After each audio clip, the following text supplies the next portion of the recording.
कारखानों नाम से डिपार्टमेंट। और इस टाइम एक चित्रकार था साहिबुद्दीन, और साहिबुद्दीन ने रागमाला का चित्रण किया और साथ में व्यक्तिगत चित्र। संग्राम सिंह सेकंड के टाइम में अलग अलग सब्जेक्ट आ गए, तो जैसे कलीला दमना आ गया, मुल्ला दो प्याजा के लतीफ, ऐसे अलग अलग सब्जेक्ट में बनने लगे। ठीक है, ये तो राजाओं के टाइम में किस किस में क्या काम हुआ।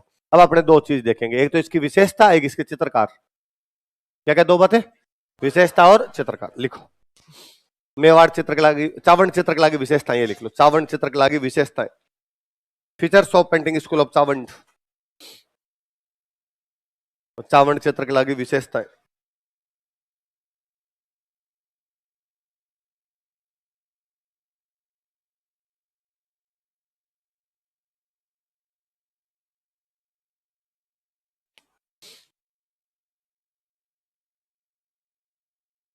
देखो, लाल व पीले रंगों का प्रयोग अधिक किया जाता था। More use of red and yellow colours. लाल व पीले रंगों का प्रयोग अधिक किया जाता था। More use of red and yellow colours.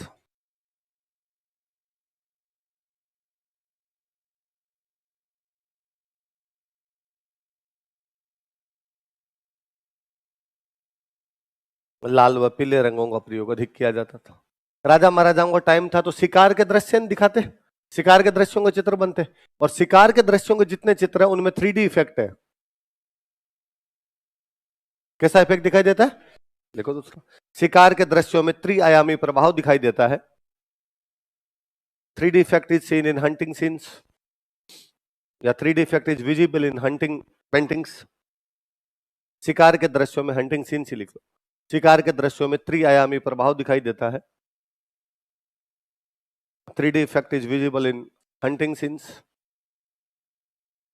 शिकार के दृश्यों में त्रिआयामी प्रभाव दिखाई देता है। बैकग्राउंड कुछ भी बनाते हो तो पेड़ पौधे बनाते बैकग्राउंड में। मेवाड़ वाले ज्यादातर चित्रों में जो पेड़ बना वो कदम्ब का पेड़ है। किसका पेड़ है, लिख लो, कदम्ब के पेड़ का अधिक चित्रण किया जाता था। मोर डिपिक्शन ऑफ कदम्ब ट्रीज, कदम्ब के पेड़ का अधिक चित्रण। मोर डिपिक्शन ऑफ कदम्ब ट्रीज, कदम्ब के पेड़ का अधिक चित्रण। अब लिख लो प्रमुख चित्रकार, प्रोमिनेंट पेंटर्स। दो तीन विशेषताएं लिख ली, अब पेंटर लिख लेते हैं। दो तो लिख लिया ना आपने, एक तो नासिरुद्दीन लिख लिया, अरे कौन सा लिख लिया, साहिब। एक लिखो नूरुद्दीन।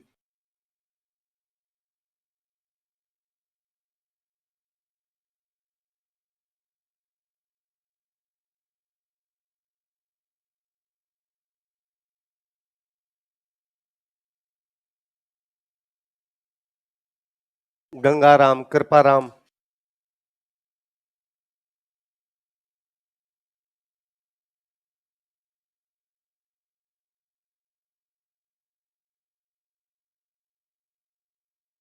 जगन्नाथ, मनोहर, एक नानाराम,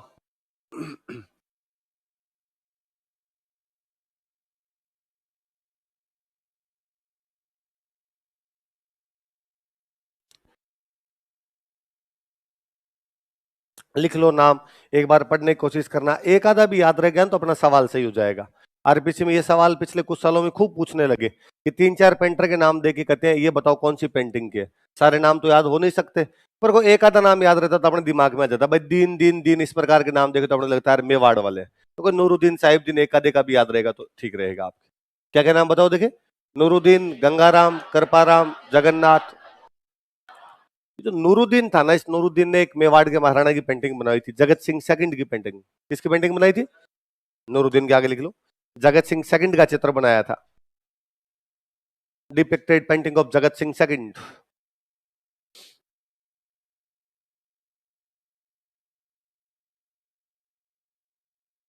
जगत सिंह सेकंड का चित्र बनाया था। किसका चित्र बनाया था, अच्छा। अपने भागवत पुराण की एक कहानी है, भागवत पुराण की कहानी एक बार कुंती अर्जुन को कहती है कि मुझे भगवान विष्णु की पूजा करनी है, उसके लिए पारिजात के फूल लेकर आओ। किसके फूल लेकर आओ, पारिजात एक पौधा होता है कि पारिजात के फूल लेकर आओ। पारिजात के पौधे के लिए कहा जाता है कि पारिजात का पौधा स्वर्गलोक में था, फिर अर्जुन स्वर्गलोक से पूरा पौधा ही लेके आ जाता है, उसके बाद ही धरती पर पारिजात का पौधा है। पारिजात के जो फूल होते हैं भगवान की पूजा के अंदर चढ़ाए जाते हैं। वो जो कहानी है, उस कहानी पर यदि चित्र किसी आदमी ने बनाया तो किसने बनाया, तो चित्र का नाम ही क्या हो गया, पारिजात अवतरण। अवतरण का मतलब लाते हुए, अवतार होता हुआ उसका। तो आगे लिख लो, नानाराम के आगे लिख लो पारिजात अवतरण का चित्र, पेंटिंग ऑफ पारिजात अवतरण। पारिजात पौधा होता है एक।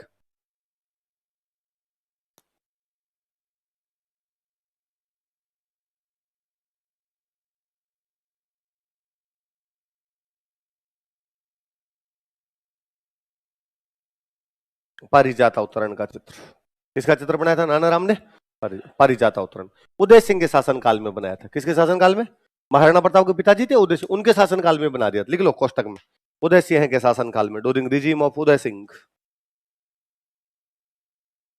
उदय सिंह के शासनकाल में, during regime of Uday Singh. अगली पेंटिंग बताओ देखिए कौन सी है, कौन सी है, लिखो देवगढ़।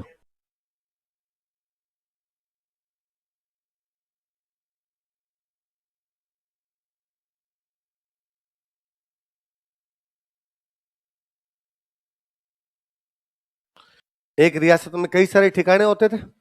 मेवाड़ में 16 बड़े ठिकाने थे। कितने बड़े ठिकाने थे, उनमें भी सबसे बड़ा ठिकाना था सलूम्बर। कौन सा था, पढ़ा था हमने। पर बड़े प्रथम श्रेणी के ठिकाने कितने थे मेवाड़ में, 16। 16वां जो ठिकाना बनाया गया था वो देवगढ़ी था। मेवाड़ का लास्ट प्रथम श्रेणी का ठिकाना कोई था तो वो कौन सा था, 1680 में मेवाड़ में एक महाराणा थे जय सिंह। महाराणा कौन थे, और उन्होंने एक बंदे को ठिकाना दे दिया था, उस बंदे का नाम था द्वारिकादास चुंडावत। क्या नाम था बंदे का, तो उसके टाइम में चित्रकला शुरू हुई। भाई चित्रकला शुरू तभी होगी जब देवगढ़ अलग से ठिकाना बनेगा। तो अलग से ठिकाना कब बना, 1680। किसके टाइम में बना, जय सिंह। किसको दिया गया था, लिखो दो एक बात लिखो। देवगढ़ मेवाड़ रियासत का प्रथम श्रेणी ठिकाना था। देवगढ़ वॉज फर्स्ट ग्रेड ठिकाना ऑफ मेवाड़ स्टेट। देवगढ़ मेवाड़ रियासत का प्रथम श्रेणी ठिकाना था। देवगढ़ वॉज फर्स्ट ग्रेड ठिकाना ऑफ मेवाड़ स्टेट।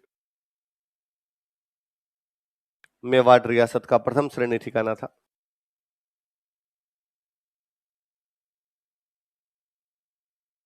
अगली लाइन में लिखो 1680 ईस्वी में, इन 1680 एडी, 1680 ईस्वी में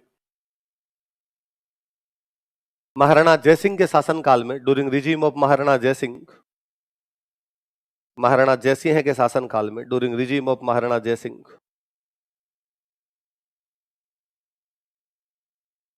महाराणा जयसिंह के शासनकाल में, during regime of Maharana Jaisingh, Devgarh चित्रकला प्रारंभ हुई। Painting school of Devgarh was started. Devgarh चित्रकला प्रारंभ हुई। Painting school of Devgarh was started. Devgarh चित्रकला प्रारंभ हुई।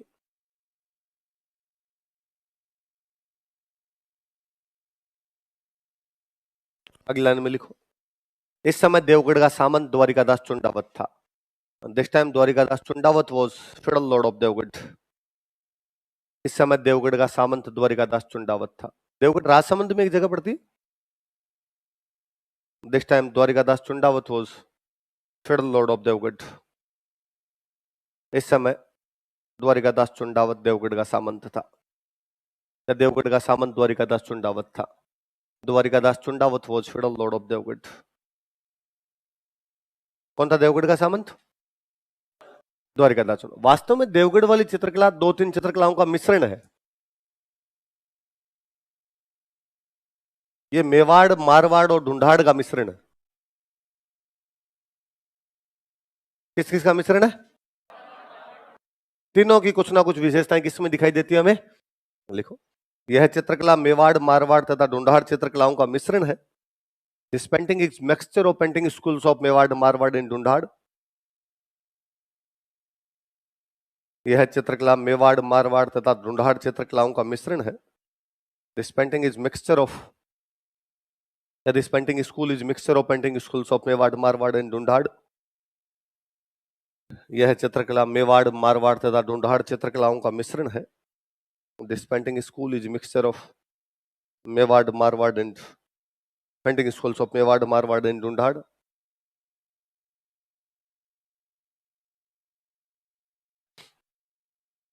कई साल तक लोग ये मानते थे कि चावंड वाली देवगढ़ वाली एक ही, क्या अंतर है। बाद में एक विद्वान व्यक्ति आए जिनका नाम था श्रीधर अंधारे। क्या नाम था बंदे का, उन्होंने इस चित्रकला को प्रमोट किया और उन्होंने कहा भाई साहब ये अलग है यार, इसका और मेवाड़ वाली चित्रकला का सीधा सीधा आपस में कोई भी लेना देना, चावंड की चित्रकला अलग और देवगढ़ वाली चित्रकला, तो देवगढ़ वाली चित्रकला को प्रमोट करने वाला यदि कोई बंदा था तो वो कौन था? बंदा अंधेरे में था पर चित्रकला को प्रकाश दिखाई गया। लिखो, श्रीधर अंधारे ने इस चित्रकला को प्रोत्साहित किया था। Shridhar Andhare promoted this painting school. Shridhar Andhare ने इस चित्रकला को प्रोत्साहित किया था। Shridhar Andhare promoted this painting school. Shridhar Andhare ने इस चित्रकला को प्रोत्साहित किया था। Shridhar Andhare promoted this painting school. हरा रंग और पीला रंग ज्यादा यूज में लिया। लिख लो, हरे व पीले रंग का अधिक प्रयोग किया गया है। More use of green and yellow colours. हरे व पीले रंग का अधिक प्रयोग किया गया है। मोर यूज ऑफ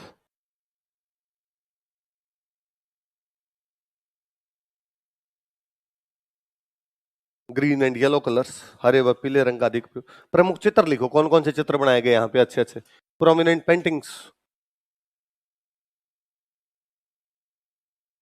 तो चित्रों में भी भित्ति चित्र मिले। आपने भित्ति चित्र समझते हो ना? हाँ, दीवारों पर बने हुए म्यूरल पेंटिंग्स।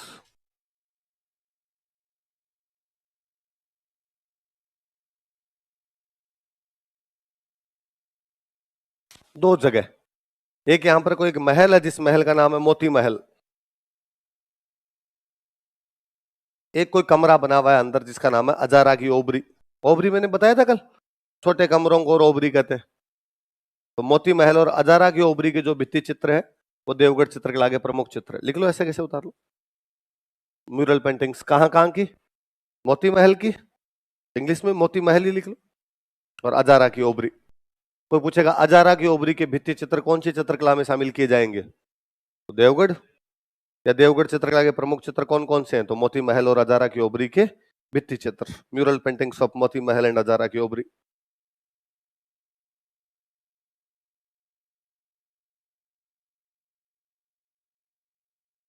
कहां कहां के भित्ति चित्र बताओ, देखिए दोबारा।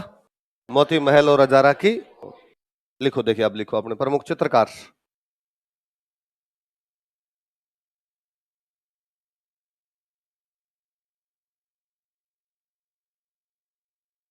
कमला, चोखा, बैजनाथ, हरचंद, नग्गा,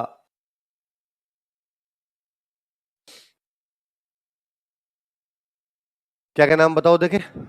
कमला, चोखा, बैजनाथ, हरचंद और नग्गा लिखना, नंगा मत कर लेना।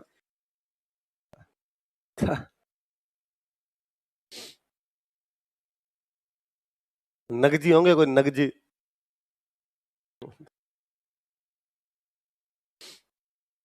कमला, कमला क्या होता है? मुलायम, सॉफ्ट। हाँ, चोखा, चोखा। अच्छा, जो कमला वो चोखा है, चोखा है वो कमला। दो तो ऐसे याद हो जाएंगे। एक नगजी याद रहे नहीं आप, दो नाम याद करने हैं आप, बैजनाथ और हरचंद। क्या क्या नाम बताओ देखे? बैजनाथ और हरचंद। बैजनाथ क्या था? चमनप्रास आता है क्या बैजनाथ? वो वेदनाथ है। हो गया यार, थोड़ा बहुत इधर उधर हो जाता। तो क्या क्या बताओ देखे? कमला, चोखा, बैजनाथ। आपको पूछेगा कमला, चोखा, बैजनाथ, हरचंद और नगा, ये कौन से चित्रकला के प्रमुख चित्रकार? अगली चित्रकला बताओ कौन सी? नाथद्वारा, लिखो नाथद्वारा।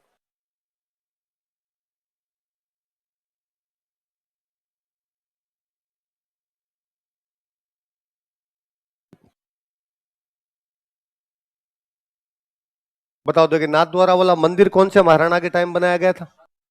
राज सिंह। तो चित्रकला भी किसके टाइम में शुरू हुई? राज सिंह, लिख लो। महाराणा राज सिंह के शासन काल में, during regime of Maharana Raj Singh, Maharana Raj Singh के शासन काल में, during regime of Maharana Raj Singh, Devgarh चित्रकला प्रारंभ हुई।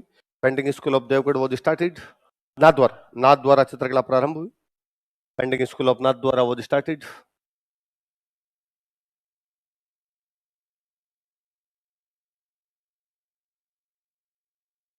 नाथद्वारा चित्रकला प्रारंभ हुई। Painting school of Nathdwara was started.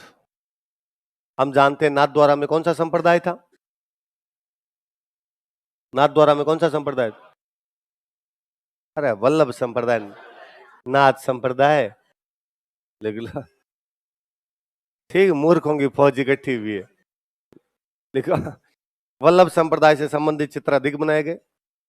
More paintings of Vallabh sect were depicted.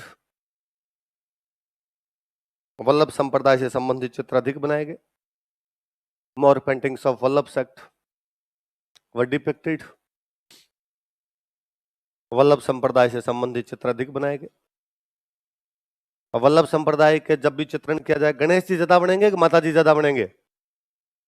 देखो, भगवान कृष्ण के चित्र अधिक बनाए गए, गणेश जी। क्या तो भांग खा रखी है अगर तुमने? कभी कहते नाथ द्वारा में नाथ संप्रदाय है, कभी कहते वल्लभ संप्रदाय में गणेश जी है। राजी हो गए गणेश जी? एक आधा कोई कह रहा गणेश जी कहा, माता जी आएंगे इसमें तो। भगवान श्री कृष्ण से संबंधित चित्र अधिक बनाए गए। More paintings related to lord Krishna were depicted. More paintings related to lord Krishna were depicted.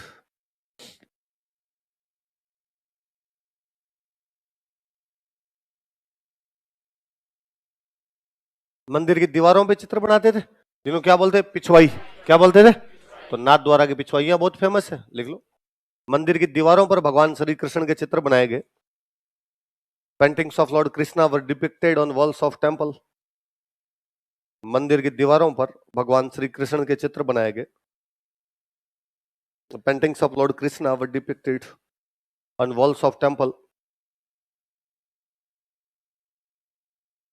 मंदिर की दीवारों पर भगवान श्री कृष्ण के चित्र बनाए गए। इन चित्रों को पिछवाई कहा जाता है। These paintings are called as Pichwai. इन चित्रों को पिछवाई कहा जाता है। These paintings are called as Pichwai.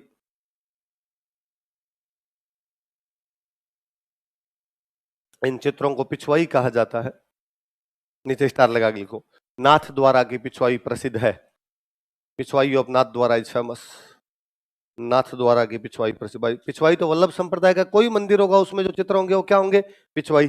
पर सबसे अच्छी पिछवाइयां कहां पर बनती है? नाथ द्वारा।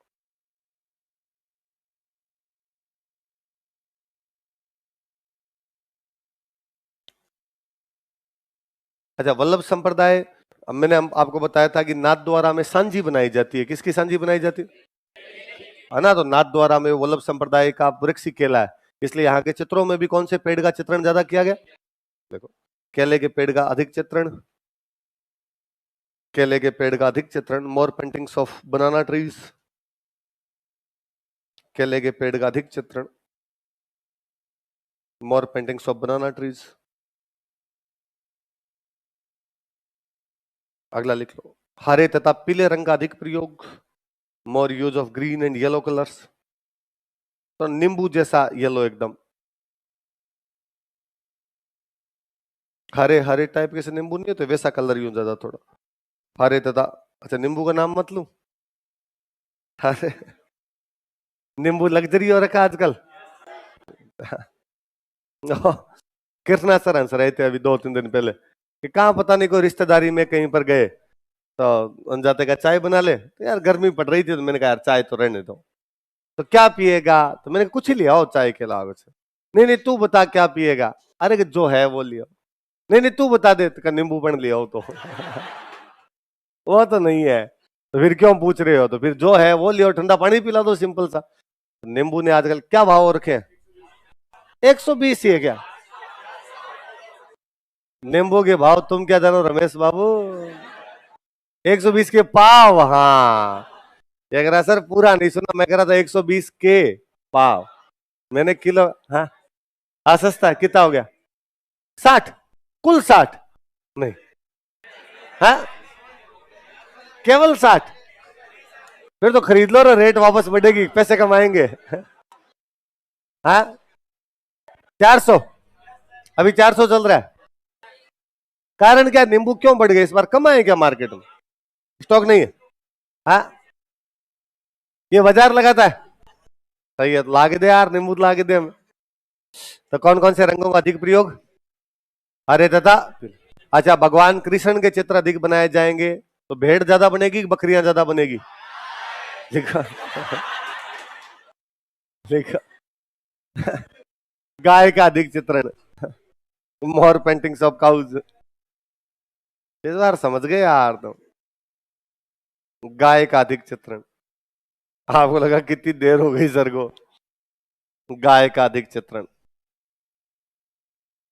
अच्छा, वैसे यूं कि भाई भगवान कृष्ण के चित्र हैं जिनमें भगवान कृष्ण मतलब धरती पर अपनी अलग अलग कृष्ण लीलाएं दिखा रहे हैं, और आसमान में ब्रह्मा विष्णु महेश बैठे हुए हैं। तो आसमान में देवताओं का चित्रण यदि कोई चित्रकला में मिलता है तो किसमें मिलता है? देख लो, आसमान में देवताओं का चित्रण, that is what depicted in sky. आसमान में देवताओं का चित्रण, that is what depicted in sky.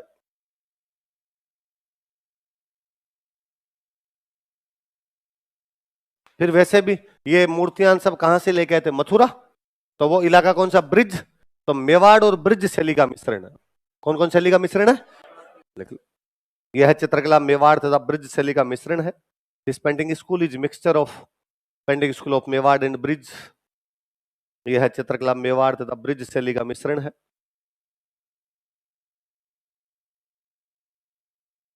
This painting school is mixture of painting schools of Mewar and bridge. यह चित्रकला मेवाड़ तथा ब्रिज शैली का मिश्रण है। किस किस का मिश्रण है? मेवाड़ और चित्रकारों के नाम लिख लो। चित्रकारों नाम है सिंपल सिंपल है, भगवान जैसे ही नाम है। नारायण, चतुर्भुज, उदयराम, घासीराम। दो महिला चित्रकार हैं इनमें, इनके नाम याद रखना। एक का नाम है कमला, एक का नाम है इलायची।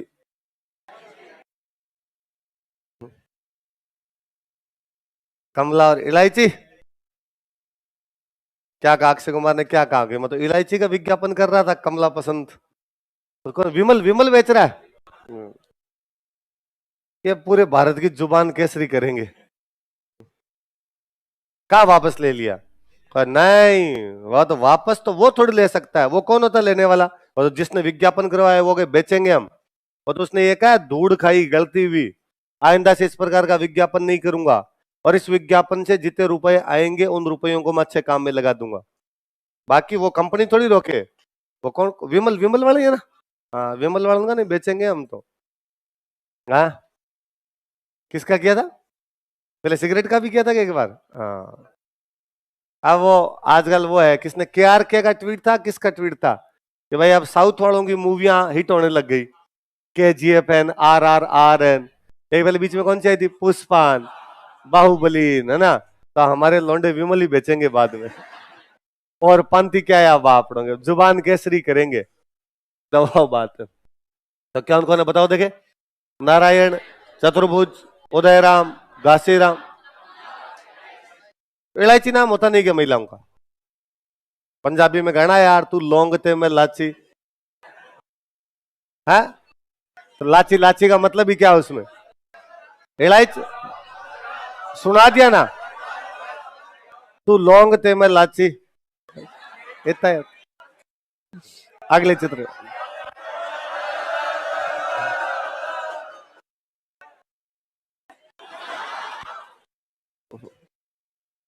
आगे लिख लो मारवाड़।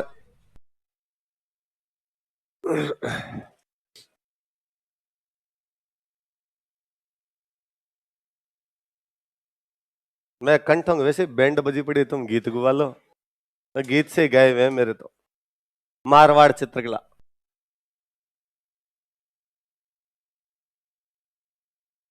तो थोड़े सालों में पूरे कंठ खत्म हो जाएंगे, फिर यूं इशारों में बात करनी पड़ेगी। लिख लिख के पढ़ाऊंगा मैं, और क्या करूंगा बाद।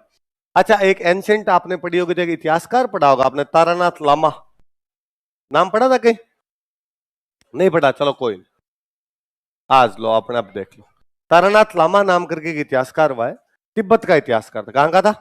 लामा नाम से तो पता चलता है कि तिब्बत का।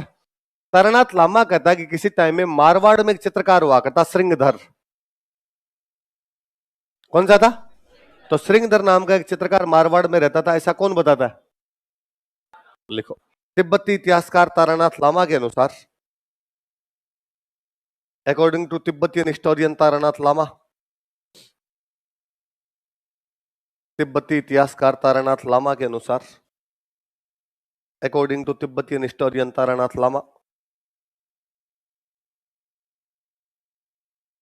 मारवाड़ में श्रृंगधर नामक एक चित्रकार था। There was a painter named Shringdhar in Marwar. Marwar में श्रृंगधर नामक एक चित्रकार था।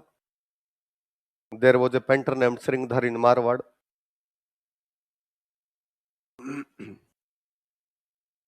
मारवाड़ में श्रृंगधर नामक एक चित्रकार था। तो सिंपल आपको क्वेश्चन पूछेगा कि भाई प्राचीन काल में श्रृंगधर नाम का चित्रकार कहां था, तो कहां था? मारवाड़ के अंदर। अब एक एक, अब वो कौन से आगे, जोधपुर, बीकानेर, किशनगढ़ अलग अलग है ना। पहले को जोधपुर, जोधपुर चित्रकला। तो मारवाड़ वाली कई भाग है अलग अलग। और जोधपुर में सबसे पहले लिखो अपने मालदेव।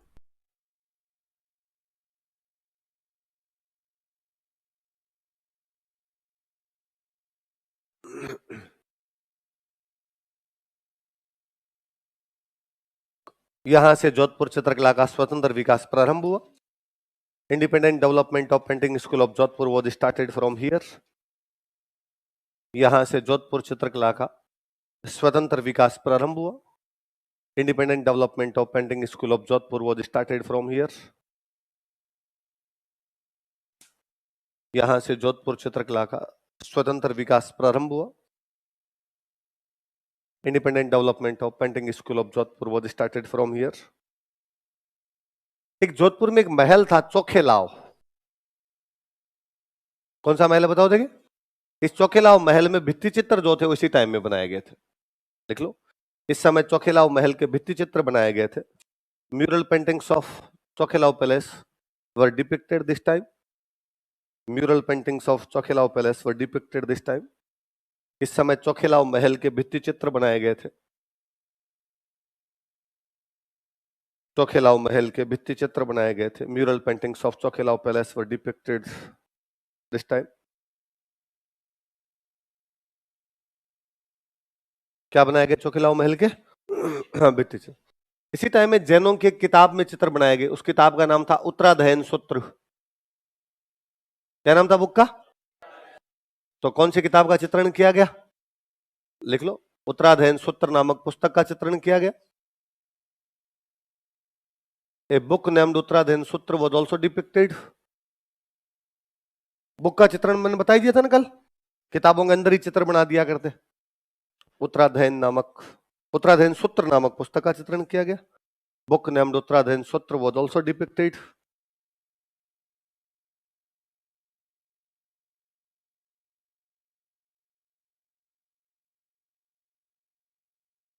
उत्तराधयन सूत्र नामक पुस्तक का चित्रण किया गया। अगला राजा लिखो जसवंत सिंह। पहले लिखो एक सूर सिंह लिखो।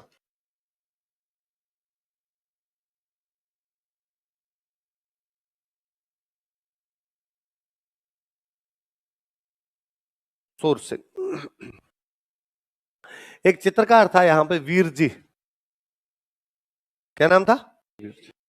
और एक कोई सूर सिंह के टाइम एक सामंत हुआ करते, जिन सामंत का नाम था विठल दास चंपावत। क्या नाम था? तो उस विठल दास चंपावत के कहने पर वीर जी ने रागमाला का चित्रण किया। किसका चित्रण किया? मैंने बताया था रागमाला वाले चित्रण सारे याद रखने। मेवाड़ में रागमाला का चित्रण किसने किया था? नासिरुद्दीन और साहिबदीन दोनों ने। यहां पे कौन कर रहा है? वीर जी। किसके कहने पे? देखो, विठलदास चंपावत के कहने पर, on advice of Vithaldas Champawat, Vithaldas Champawat के कहने पर, on advice of Vithaldas Champawat, Vithaldas Champawat के कहने पर, on advice of Vithaldas Champawat, Veer ji ने रागमाला का चित्रण किया था। वीर जी डिपिक्टेड रागमाला। वीर जी ने रागमाला का चित्रण किया था। वीर जी डिपिक्टेड रागमाला।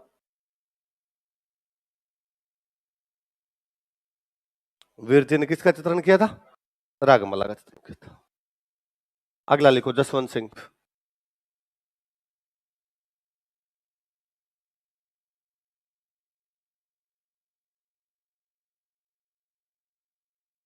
चित्रकला पे मुगलों का प्रभाव आने लग जाता है इस टाइम, लिखो।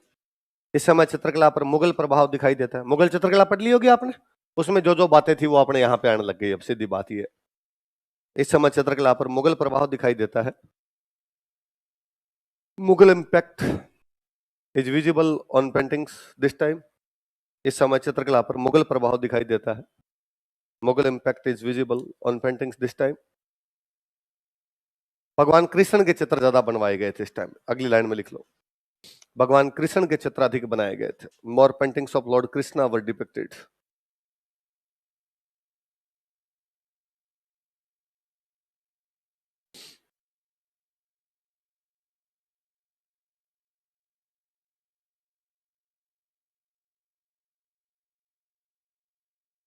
लिखो मान सिंह।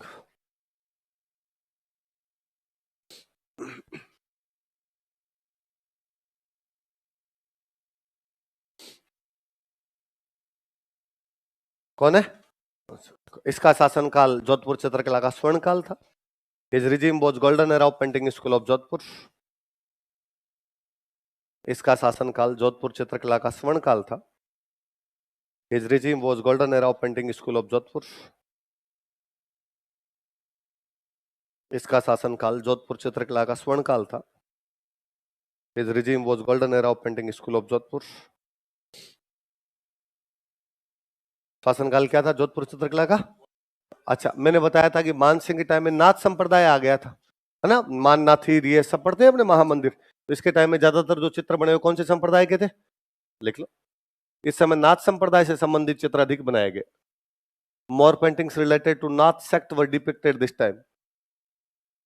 इस समय नाथ संप्रदाय से संबंधित चित्र अधिक बनाए गए। More paintings related to Nath sect were depicted this time.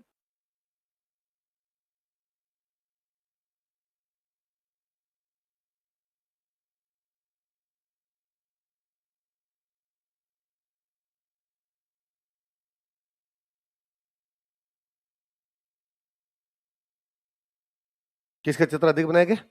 जैसे लिख लो कौन कौन से चित्र बनाए गए, मतलब कौन कौन सी किताबों का चित्रण हुआ। शिव पुराण, जैसे शिव पुराण, दुर्गा पुराण, मतलब इनमें जो कहानियां उनके चित्र ज्यादा बने। शिव पुराण, दुर्गा पुराण। एक उसने खुद ने किताब लिखी थी नाथ चरित्र, पढ़ी थी हमने। शिव पुराण, दुर्गा पुराण, नाथ चरित्र।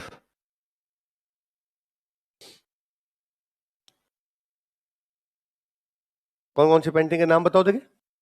शिव पुराण, दुर्गा पुराण, नाथ। इनसे संबंधित चित्र किसके टाइम में ज्यादा बनाए गए? मानस। मुख्य चित्रकार लिखो, इसी के टाइम का एक प्रमुख चित्रकार लिखो, उसका नाम था दाना भाटी। इसी में एक लिखना, इसी में मान सिंह में लिखना ना प्रमुख चित्रकार, एक ही नाम लिखना, बाकी चित्रकारों का नाम अलग से लिखेंगे अपने। दाना भाटी।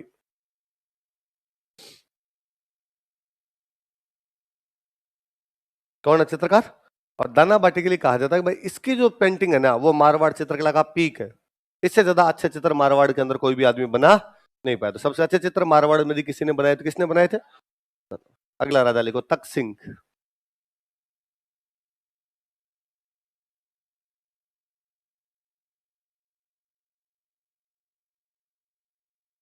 अंग्रेज आ गए थे अब तक भाई, मान सिंह के टाइम में अंग्रेजों के साथ संधि हो गई थी। अंग्रेज आ गए थे तो फिर चित्रकला पर अंग्रेजों का प्रभाव आएगा। तो यूरोपियन प्रभाव, कैसा प्रभाव? लिखो, चित्रकला पर यूरोपियन प्रभाव दिखाई देता है। European impact is visible on paintings. चित्रकला पर यूरोपीय प्रभाव दिखाई देता है। European impact is visible on paintings. पुनर्जागरण पढ़ लिया? बताओ तो यूरोप की चित्रकला में क्या क्या था? बहुत चटकीले रंगों का प्रयोग करते और तेलीय चित्र। हाँ तेलीय चित्र और कैनवास, कैनवास बनाने लगे। और हाँ, हाँ चटकीले रंग हो गए। और हाँ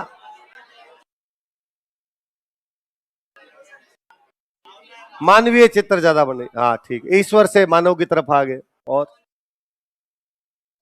हाँ, पहले डिसिप्लिन नहीं था, अब क्या आ गया, उल्टा, पहले डिसिप्लिन था, अब डिसिप्लिन नहीं था, फर्जी फर्जी पेंटिंग बनने लग गई।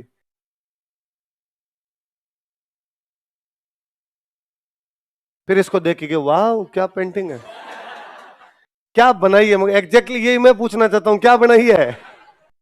मतलब एम एफ हुसैन की पेंटिंग को और देख के समझ में तो आता ही नहीं कि क्या है इसके अंदर, और फिर कोई कहता कि ये आर्ट है। हाँ, पूछना तो मेरे को भी है कि ये कौन सी आर्ट है, पर वही है, फिर कोई जैसे ही पूछते हो भाई क्या बनाया, तो कहता तुम्हें कला की समझ नहीं है। फिर आदमी को झूठा ही पीछे करना पड़ता है कि वाह यार क्या जोरदार पेंटिंग बनाई। तो वो आप पहले डिसिप्लिन था, अब डिसिप्लिन आपको दिखाई नहीं देता। और हाँ, 4 पॉइंट पड़े। मैं एक बात बताता हूँ, डिसिप्लिन वाली बात रहे, मैं एक बात बताता हूँ। यूरोप की पेंटिंग की बड़ी एक जोरदार विशेषता थी, पर्सपेक्टिव, परिपेक्ष से बताया होगा। फिर मेरे क्यों बावड़ा बना रहे, चार ही बताए, चार ही है। तो, भाई मेरी पढ़ी भी है तो वर्ल्ड हिस्ट्री। पर्सपेक्टिव क्या था कि भाई पहले अपने पेंटर को ये नहीं पता चलता था कि कम और ज्यादा कैसे बताना है, लंबा और ठिगना कैसे बताना है, आगे पीछे कैसे बताना। पर्सपेक्टिव का मतलब होता है तुलना, सापेक्ष, एक दूसरे के सापेक्ष कैसे दिखाना, कि एक बंदा खड़ा है यहां, एक बंदा खड़ा है यहां, अब ये दिखाना कि ये बंदा इसको देख रहा है, ये बहुत दूर है, तो दूर होता था अपने किसी आदमी कैसे देखते, तो अब इनको ये पता ही नहीं चलता कैसे दिखाए। तो फिर ये पेंटिंग अपने इंडिया में पेंटिंग ऐसे बनती है, एक बंदा बना दिया यहाँ पे बना दिया, और फिर एक दूर बंदा बनाओ फिर यहां बना दो, तो फिर पेंटिंग ही बड़ी करो, वरना तो आप होगा ही नहीं। अब ये यूरोप वालों ने सिखाया कि मंग तो दूर जो आदमी होता है वो छोटा दिखता है, इसलिए इस आदमी के यदि को दूर आदमी दिखाना तो बोले यहां दिखा दो, पर उसको छोटा दिखा दो। इसका अपने आप ही मीनिंग है कि वो आदमी क्या खड़ा है, दूर खड़ा था, आगे पीछे, कम ज्यादा, ये सब पर्सपेक्टिव यदि किसी चित्रकला की वजह से आए थे, तो वो कौन सी की वजह से आए थे, यूरोपियन। तो यूरोपियन चित्रकला का प्रभाव अपने जोधपुर की चित्रकला में कौन से राजा के टाइम में आता है, कौन से राजा के टाइम में, बताओ तो, पुनर्जागरण के साहित्य पर क्या क्या प्रभाव थे, धार्मिक से मानवीय, ये तो पक्का ही है, पुनर्जागरण देखते ही टूट के पड़ना है। फिर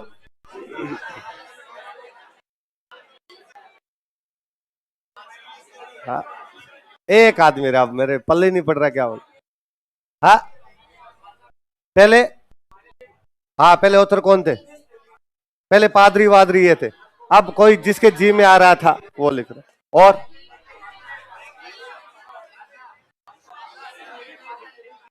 अरे एक रे कोई लैंग्वेज, भाषा, पहले भाषा कौन सी थी, लैटिन, लैटिन। अब ये जो भाषाएं है आपकी, ये भी जो फ्रेंच है, पोर्तुगीज है, इंग्लिश है, कौन सी भाषाएं कहते हैं इनको, क्यों रोमन्स क्यों कहते हैं, रोमन साम्राज्य की भाषाएं थी, कौन साम्राज्य की भाषाएं थी, रोमन। अच्छा, और क्या चेंज है, पहले पद्य ज्यादा था, अब गद्य। अच्छा, और क्या रही है, हाँ, पहले पहले अब निबंध लेखन, जीवनी लेखन, गद्य, गद्य की जितनी भी तरीके हो सकते हैं वो सारे आने लगे। और कोई इतनी है क्या, हाँ, कैंटरबरी टेल्स किसने लिखी,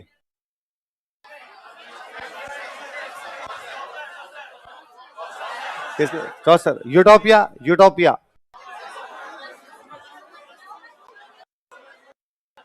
थॉमस मोर, किसने लिखी थी, थॉमस, द प्रिंस, हाँ, in the praise of folly,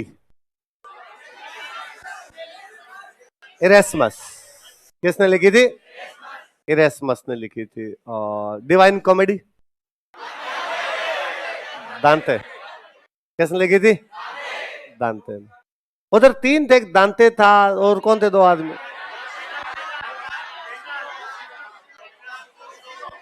कौन था, ठीक रट्टे मार रखे यार आप लोगों ने, क्या करोगे रे, इतना पढ़ के थोड़ा थोड़ा कम पढ़ा करो। सारे याद कर लिया आपने, ऐसे कोई विवेक जी ने घुट्टी पिला दिया आपको, चलो, हाँ, रोज पूछते हैं, रोज पूछते हैं तो आपके याद हो जाते हैं। हाँ, बात तो सही। हाँ, वो धीरे धीरे पढ़ाते हैं, ये बात है। मतलब कहना क्या चाहते हो? है? मतलब आप साफ साफ मुंह पे कह रहे हो कि भाई अब तू पढ़ाना बंद कर दे अगले, अब तेरे बस की बात मेरे कल। सही है भाई रे, को दूसरा रोजगार देखना पड़ेगा। नींबू खरीदूंगा मैं अब। भाव बढ़े हुए नींबू बेचूंगा अब मैं।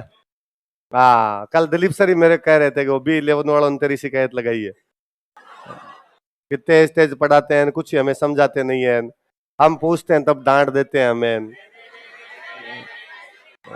क्या होता, मुझे सर ने ही कहा था कि हाँ, कि अच्छा भी नहीं पढ़ाते हमें तो आजकल है। जब पहले शुरू शुरू में आया तब अच्छा पढ़ाया था मैं, सर तब फीस लेनी थी। अब ले ली, अब क्यों अच्छा पढ़ाना है, दोनों किस्तें जमा करा दी ना, लिखो नहीं पढ़ाऊंगा अच्छा, लिखो। तो कौन सा प्रभाव दिखाई देता चित्रकला में? एक चित्रकार हुआ था उन दिनों में, A.H. मूलर, एक जर्मन था। क्या नाम था? A.H. मूलर नाम का चित्रकार था। इसने दुर्गादास राठौड़ का चित्र बनाया। किसका बनाया? लिखो, A.H. मूलर नामक चित्रकार ने, ए painter named A.H. Müller, A.H. Müller नामक चित्रकार ने दुर्गादास राठौड़ का चित्र बनाया था, depicted painting of Durgadas Rathore.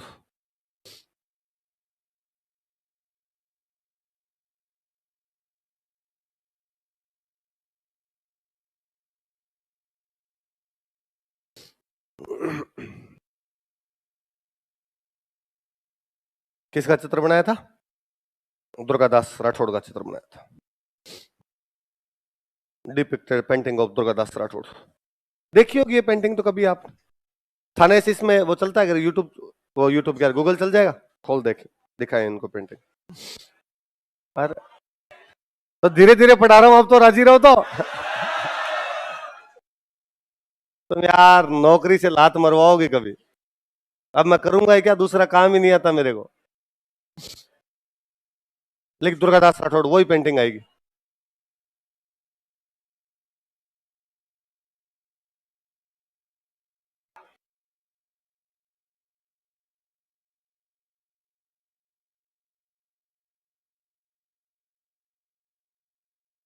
ये लगा,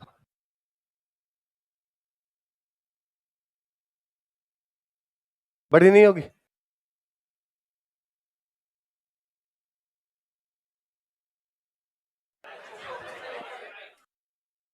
सेव करके दिखा, तो अब वापस कैसे जाऊं मैं, वापस कर, मैं तुम्हें नोट दबा लूं इसको? हाँ सेव कर, वो जो घोड़े वाली फोटो है ना, अभी दिखाते हैं लो आपको। लाइटें वाइटें जला लो रे, क्या लाइटें बंद की है? चलो लिखो, माहौल बनाया। चलो क्या लिखा है? अभी दिखा दूंगा, अच्छी पेंटिंग हो खूब, मैं उस पर बात बताता हूँ। ये स्मोलर ने किसकी पेंटिंग बनाई थी? लिखो विशेषताएं, विशेषताएं, जोधपुर चित्रकला की विशेषताएं, features of painting school of Jodhpur.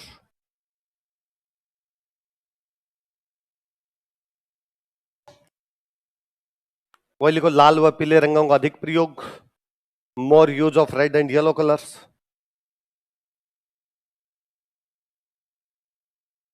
अपने यही थे, रंग के नाम भी लाल पीले ही होते थे, लाल व पीले रंगों का अधिक। हाशिया समझते हो ना आप, है ना?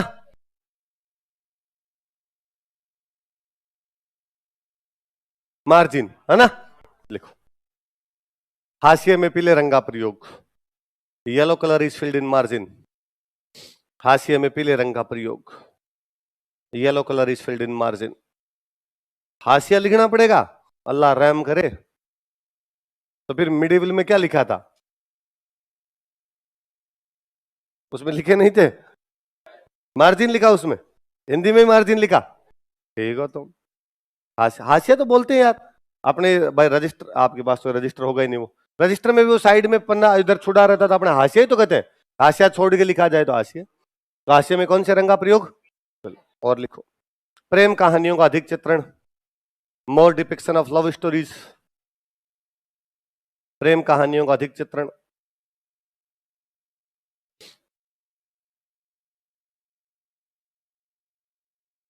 जैसे एक दोनों एग्जांपल लिखो, जैसे ढोला मारू, जैसे ढोला मारू, महेंद्र मूमल,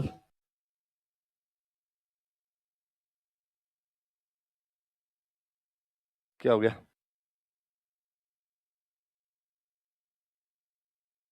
ढोला मारू महेंद्र मूमल।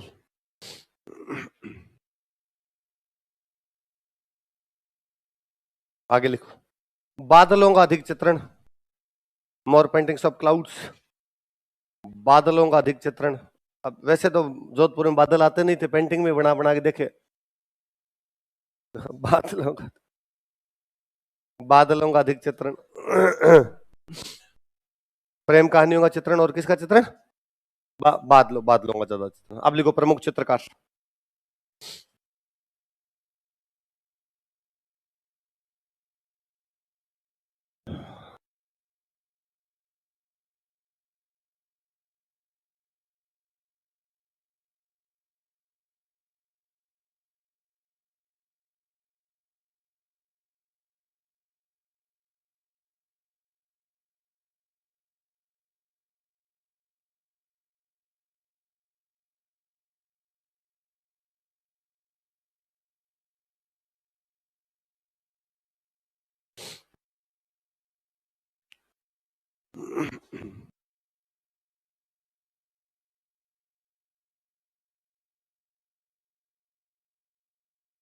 कौन कौन है बताओ देखे, शिवदास, अमरदास, दालचंद, जीतमल और Chhajju.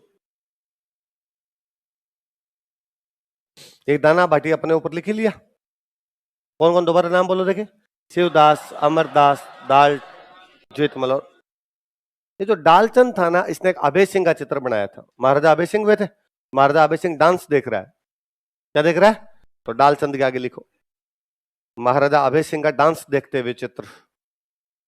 A painting in which Abhay Singh was watching dance, महाराजा अभय सिंह का डांस देखते हुए चित्र। A painting in which Maharaja Abhay Singh is watching a dance, महाराजा अभय सिंह का डांस देखते हुए चित्र। नृत्य देखते हुए, हिंदी में नृत्य, तुम ही कह रहे हो हम हास्य को मार्जिन लिखते हैं, तो नृत्य मत करो, डांस कर लो। तो नृत्य देखते हुए चित्र किसने बनाया था, डाल। ये कौन सी पेंटिंग हो गई आपकी, जो दूसरी कौन सी आगे, बीकानेर, लिखो बीकानेर।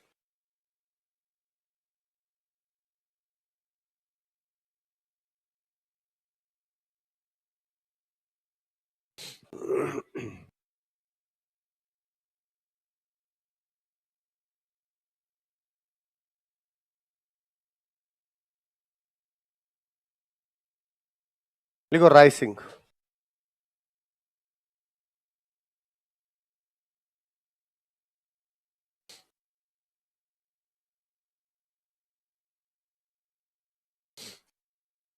बीकानेर चित्रकला का स्वतंत्र विकास प्रारंभ हुआ। Painting school of independent development of painting school of Bikaner was started. Bikaner चित्रकला का स्वतंत्र विकास प्रारंभ हुआ था। Independent development of painting school of Bikaner was started.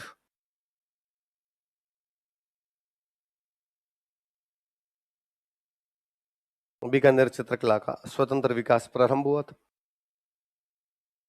इस समय भागवत पुराण का चित्रण किया गया था। भागवत पुराण वॉज डिपिक्टेड दिस टाइम।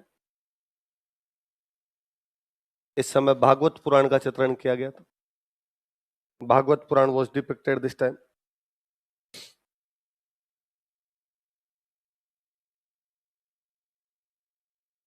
किसका चित्रण किया गया, अगला राधा लिखो अनूप सिंह।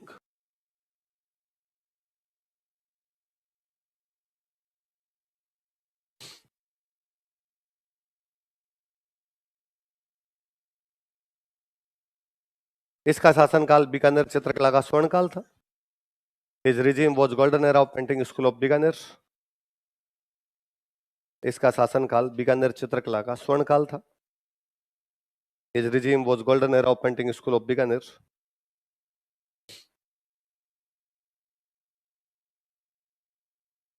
इसका शासनकाल बीकानेर चित्रकला का स्वर्णकाल था।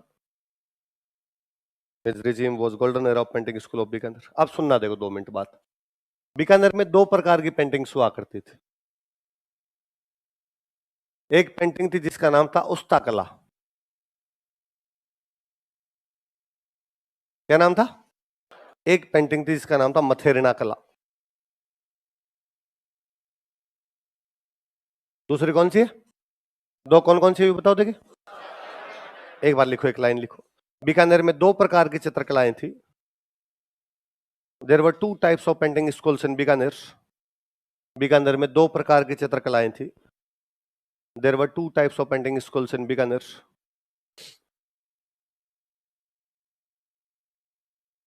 एक नंबर लगा के लिख लो उस्ता कला, 2 में लिख लो मथेरिना कला। उस्ता आर्ट और मथेरिना आर्ट,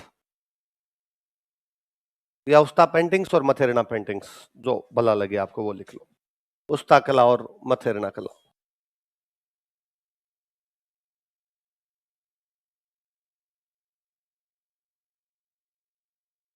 उस्ता कला और मथेरिना कला।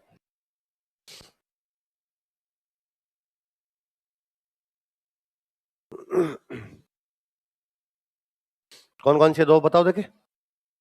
एक एक का पोस्टमार्टम करते हैं। पहले लिखो उस्ता कला।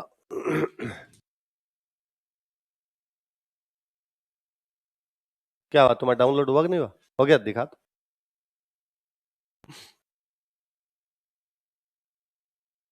इतना लंबा चौड़ा सर। कल फोर्ट यूनेस्को लिस्ट में कहीं 5 बता रहे थे, कहीं 6। किसने बताया? मैंने तो कुछ ही नहीं बताया, मैंने तो कुछ जिक्र नहीं किया। 6 थे, आगे मैं लिखवा दूंगा। मारवाड़ और आमेर रियासतों ने विदेशी ताकतों के सामने लड़ाइयां नहीं लड़ी। मेवाड़ व भरतपुर उनसे लड़ते रहे। अपने विचार, कोई विचार नहीं। विचार जीते थे राजाओं में, बता दिए। ऑनलाइन वाले स्टूडेंट का ये ठीक है, बैठे बैठे खाली यूं कमेंट करना है। दीजिए अपने विचार। अब मास्टर देता रहो बेटा बेटा विचार। बड़ा होगा कि नहीं होगा?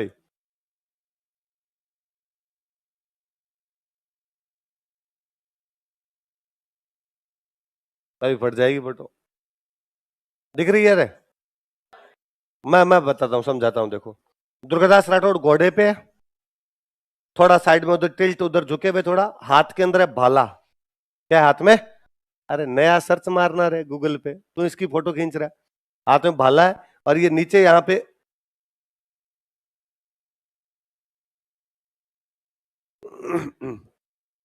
ये यहाँ पे बाटियां बन रही है।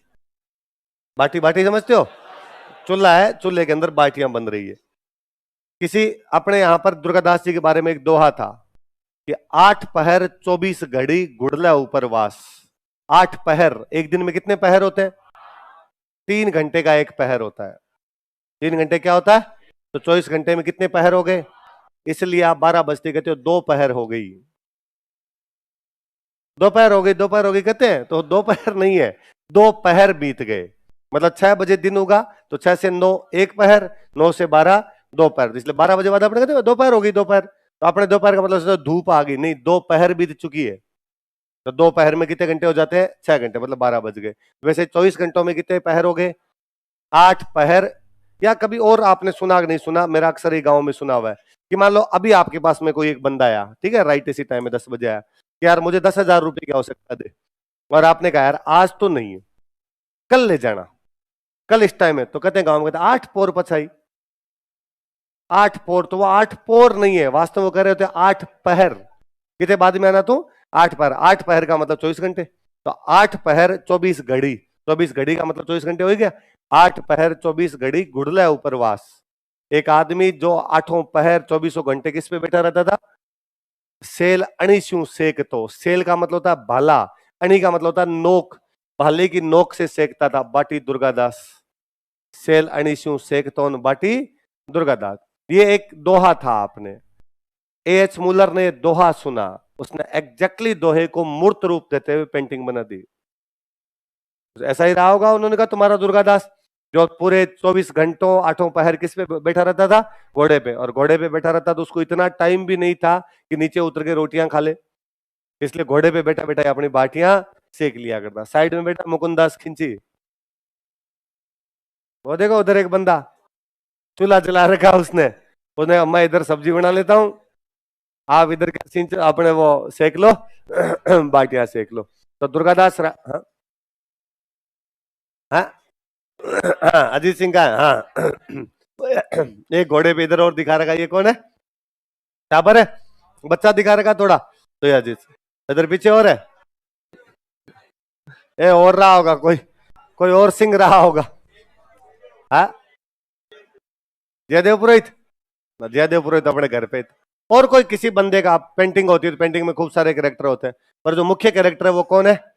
दुर्गादास। ये जो पेंटिंग है किसने बनाई? H Müller. किसने बनाई? आप ये देखिए कि वो बंदा जर्मन था, वो बंदा कौन था? फिर भी हमारे एक आदमी की फोटो दोहा सुन के बना गया।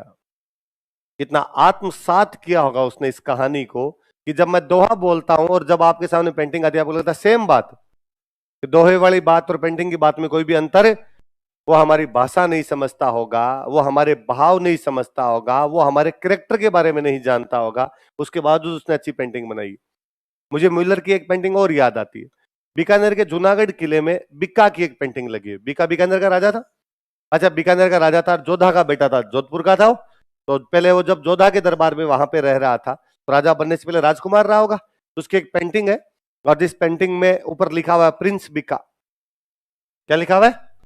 घोड़े पे बैठा हुआ बिक्का है। घोड़े के पैरों में, अगले पैरों के अंदर एक आभूषण होता है, उस आभूषण को बोलते हैं नेवरी। क्या बोलते हैं? घोड़े के पैर का एक आभूषण होता है, उसका नाम क्या होता है? नेवरी। राजा का घोड़ा हो तो दोनों पैरों में नेवरी, राजकुमार का घोड़ा हो तो एक पैर में नेवरी। म्यूलर ने एक बिक्का का पेंटिंग बनाई, ऊपर लिखा प्रिंस बिक्का। प्रिंस बिक्का है तो नेवरी एक पैर में होगी कि दोनों में होगी? एक पैर में उसके नेवरी है। तब वो बहुत अच्छी सी एक पेंटिंग बनी हुई है बिक्का की, म्यूलर की बनाई हुई पेंटिंग। काफी सालों बाद जब देश आजाद हो गया अपना, जूनागढ़ के किले में वो पेंटिंग लगी हुई, भारत के विद्वानों का एक दल और वो जूनागढ़ का किला देखने के लिए गया, और वो पेंटिंग देख रहे थे एक, और अचानक किसी की नजर पड़ी, उन्होंने कहा यार म्यूलर का इतना नाम सुना था कि म्यूलर इतना अच्छा पेंटर हुआ करता था, पर वो भी गलतियां तो करता ही था। क्या हुआ सर, क्या गलती? यार देखो, ये घोड़े के आगे वाले दोनों पैर है, इनमें उसको आभूषण बनाना था, पर गलती से उसने एक में बनाया, दूसरे में उसने आभूषण नहीं बनाया। वहां जो गाइड उनको दिखा रहा था उसने कहा कि सर म्यूलर तो विद्वान ही था, भूंगड़ आप हो, आप हमारे राजस्थान की संस्कृति को नहीं जानते। इस पेंटिंग के ऊपर देखो, इस पे लिखा हुआ है प्रिंस बिका, और प्रिंस का जो घोड़ा हुआ करता था उसके दोनों पैरों में नेवरी नहीं होती थी, उसके नेवरी एक पैर में। मुझे लगता है एक जर्मन आदमी आके हमारी ये बातें भी सीख गया था। तो यूरोपियन वाकई इंटेलिजेंट होते हैं, उन्होंने जिस क्षेत्र में जो काम किए वो सारे खूब अच्छे अच्छे काम किए उन्होंने। तो दुर्गादास जी वाली पेंटिंग देखो तो लगता है यार अपने राजस्थान के किसी आदमी ने पेंटिंग बनाई है। बिक्का वाली पेंटिंग देखो तो लगता है राजस्थान की कल्चर का जिसको ज्ञान है वही तो करेगा, कि नेवरी एक में बनानी है, एक दो में बनानी है, वरना तो पेंटिंग खड़ी करनी है, कोई खड़ी कर दे पेंटिंग। पर भावों को समझ के पेंटिंग बनाने का काम यूरोपियन ने खूब किया। तो यूरोपियन जो प्रभाव दिखाई देता है ये, इसमें लाइटिंग भी देखो आप, आपको यूं आग है तो उसमें लग रहा है जैसे आग लगी हुई है। तो ये जो कलर वाला ये प्रयोग था ये भी यूरोपियन लेके आए थे, अपने वालों से ऐसे आग लगती नहीं थी, यूं पीला पीला पीला पीला बना के रख दिया करते थे। पर इनके एग्जैक्टली अब आपको लग रहा है जैसे वास्तव में वहां पे आग जलती हुई का ऐसा सीन है। तो ये पेंटिंग और यूं अच्छी है। तो ये जितने भी इसमें प्रभाव दिखाई दे रहे हैं सारे प्रभाव कैसे हैं? यूरोपियन। कौन से महाराजा के टाइम में है? तख्त सिंह। कौन से पेंटर की पेंटिंग है? H Muller. किसकी पेंटिंग है? याद रहेगी बात है, चलो ठीक। हाँ हाँ, ये तो जंगलों की है, तो सिवाना साइड में कहीं जंगलों के अंदर बैठे होंगे तो वहां पर है।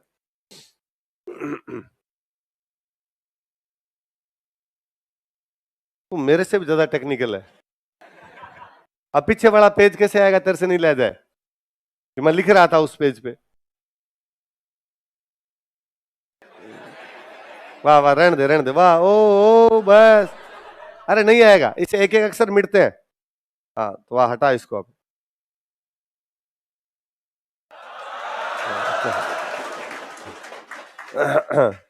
तीन चार बार में कर तो लिया गया। हाँ, तो कौन कौन सी पेंटिंग लिखी है आपने? मुस्ताकला और मथे। अच्छा चलो आप बताओ, देखे उस्ता कला क्या होती? कोई एक आदमी जिसको आता हो खड़ा होके बताए। यूं बैठे बैठे लुगाइयों की तरह गीत नहीं गाने। गांव में क्या एक लुगाई को गीत आता है, बाकी वाली उसके पीछे नाक की अंगुली लगा के जय मैं।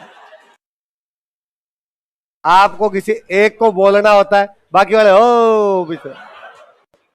हाँ, जिसको आता हो खड़ा होके बता दे। ऊंट के ऊपर ऊंट के बालों को काटा और बालों को काट के उस पर डिजाइन बना दी, उसको क्या कहेंगे? उस तो बाल काट के तो मैं डिजाइन बनवा लूं, मैं अभी जो फुटबॉल बना लूं, मेसी लिखवा लूं, तो उसका कला है। हाँ हाँ, सोना होता है किस पे? एक ऊंट है, उस ऊंट पे सोना लगा दो, ऊंट पे अलग अलग चित्र बना दिए। हाँ, ऊंट पे कैसे कसीदाकारी करेंगे भाई? ऊंट पे एक सोने पे एक बताओ। ऊंट पे तो अलग अलग चित्र बना दिए, वो तो एक अलग सेगमेंट है, वो ठीक है। एक बाद में सोने का कुछ लेके आभूषण बना दो, वो भी उसका कला है। वाह, कोई नहीं है। और कोई? ऊंट की खाल पर कैसे करेंगे? अरे बाकी चुप रहो रे भाई, ऊंट जिंदा ऊंट है एक। कैसे मतलब? ऊंट है, ऊंट की चमड़ी के ऊपर कुछ बनाओ, उस पर पेंटिंग बनाओ। ऊंट की खाल उतारते मतलब ऊंट जब मर जाएगा, ऊंट के मरने के बाद, मरने के बाद हाँ, फिर चित्र बनाए जाते हैं। कैसे? कैसे बनाएंगे भाई? ऊंट मर गया, ऊंट का चमड़ा उतार लिया आपने, उस चमड़े पे आप चित्र बना दो, उन चित्रों को हस्तकला बोल दो। ठीक है बेटा। और कोई? वास्तव में ऊंट के, ये सही थी, ऊंट के मरने के बाद में उसके चमड़े के बर्तन बनाते हैं। क्या बनाए जाते हैं? तेल रखने के बर्तन हुआ करते थे, तेल की बड़ी बड़ी कुपियां हुआ करती, उन तेल की कुपियों पे सोने को टांगते और सोने का चित्रण करते हैं, उनके ऊपर सोने की डिजाइन बनाते हैं उनपे। उसको क्या बोलते हैं? बाल काटने को नहीं कहते, बाल आप कटवा लो, ऊपर गजनी बनवा लो, उस्ता कला थोड़ी हो जाएगी यार वो। तो ये बाद में पता नहीं किसने कहना शुरू कर दिया कि उस्ता कला का मतलब बाल काटना है, और अपने भास्कर पत्रिका वाले हर साल फोटो और छाप देते हैं। एक ऊंट खड़ा है, ऊंट पे डिजाइन बनाई हुई और उन्होंने लिख दिया उस्ता कला। अरे फिर ये तो डिजाइन किसी पे बना दो यार, ऊंट पे बनाने का उसने भेड़ पे बना लो, उसको ही बाद में उस्ता कला का दो आप। वास्तव में ऊंट के चमड़े की तेल की कुपियां बनाते थे, उन तेल की कुपियों पे सोने का अंकन किया जाता था, उसको क्या बोला करते थे? वह क्या था? ये कारीगर थे लाहौर के। कारीगर कहां के थे? और लाहौर के कारीगर को लेके आए राय सिंह जी के टाइम में, बीकानेर लेके आए, उनको कहा गया यार आप हमारे लोगों को तेल की कुपियां बनानी और उन पर चित्र बनाने सिखाओ। तो उन लोगों ने बनाने शुरू किए। कारीगर को बोलते थे उस्ताद। क्या बोलते थे? एक्सपर्ट।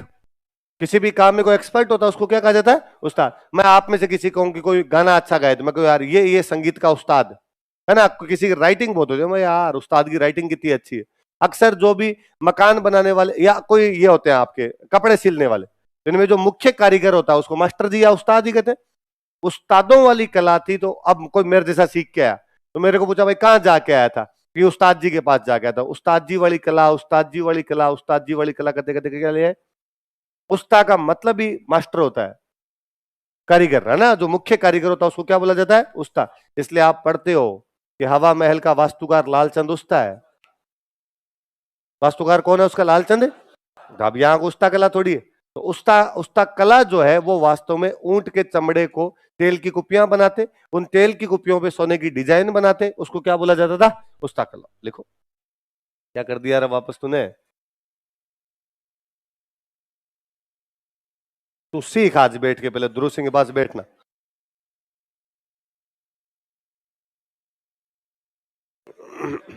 उस्ता कला लिख लिया? लिखो। ऊंट के चमड़े पर सोने का चित्रण किया जाता था। हवा मैं कर लूंगा, तू बैठ। ऊंट के चमड़े पर सोने का चित्रण किया जाता था। Golden depiction is made on camel leather. Golden depiction is made on camel leather. ऊंट के चमड़े पर सोने का चित्रण किया जाता था.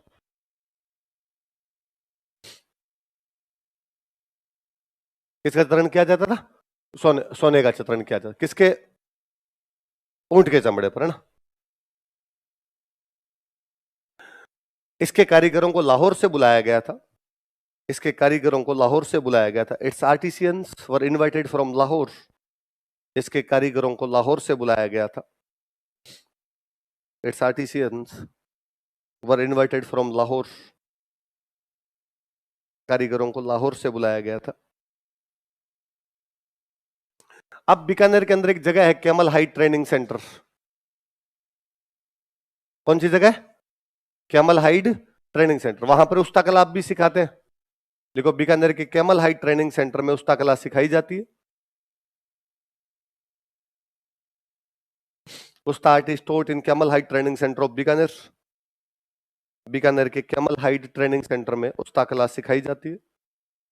उस्ता art is taught in camel hide training centre of Bikaner. Bikaner के कैमल हाइट ट्रेनिंग सेंटर में उस्ता कला सिखाई जाती है.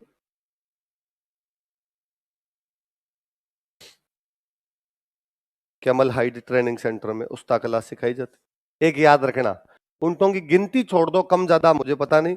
इसके अलावा ऊंट का जब भी कोई क्वेश्चन है, उत्तर हमेशा बीकानेर है. वो जब भी आपसे पूछे कि कैमल हाइट ट्रेनिंग सेंटर कहां पर है, बीकानेर. ऊंटों से संबंधित उस्ता कला कहां पर है, बीकानेर. ऊंट महोत्सव कहां मनाया जाता है, बीकानेर. ऊंट रिसर्च सेंटर कहां पर है, बीकानेर. ज्यादातर का उत्तर हमेशा क्या मिलेगा आपको? बीकानेर. लिखो मुख्य कारीगर या मुख्य चित्रकार लिख लो. मुख्य चित्रकार, प्रमुख चित्रकार.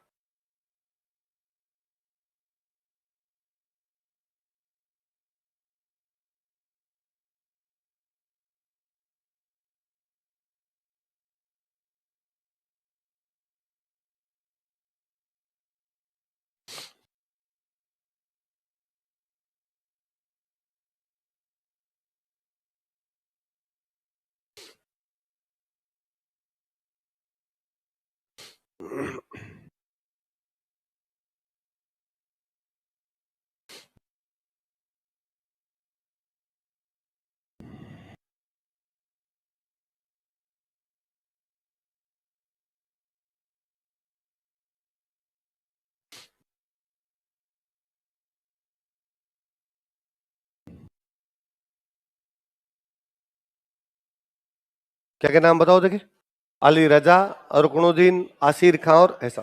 ये जो हैसामुद्दीन है ना, इनको उस्ता कला के लिए पद्मश्री मिला हुआ है. क्या मिला हुआ है? तो आगे लिख लो इनके पद्मश्री विजेता, पद्मश्री विनर्स. कोई पूछेगा उस्ता कला के लिए पद्मश्री किस कलाकार को मिल चुका है, तो किसको मिल चुका है? हैसामुद्दीन. 2 नंबर लिख लो अपने, मथेरेना कला.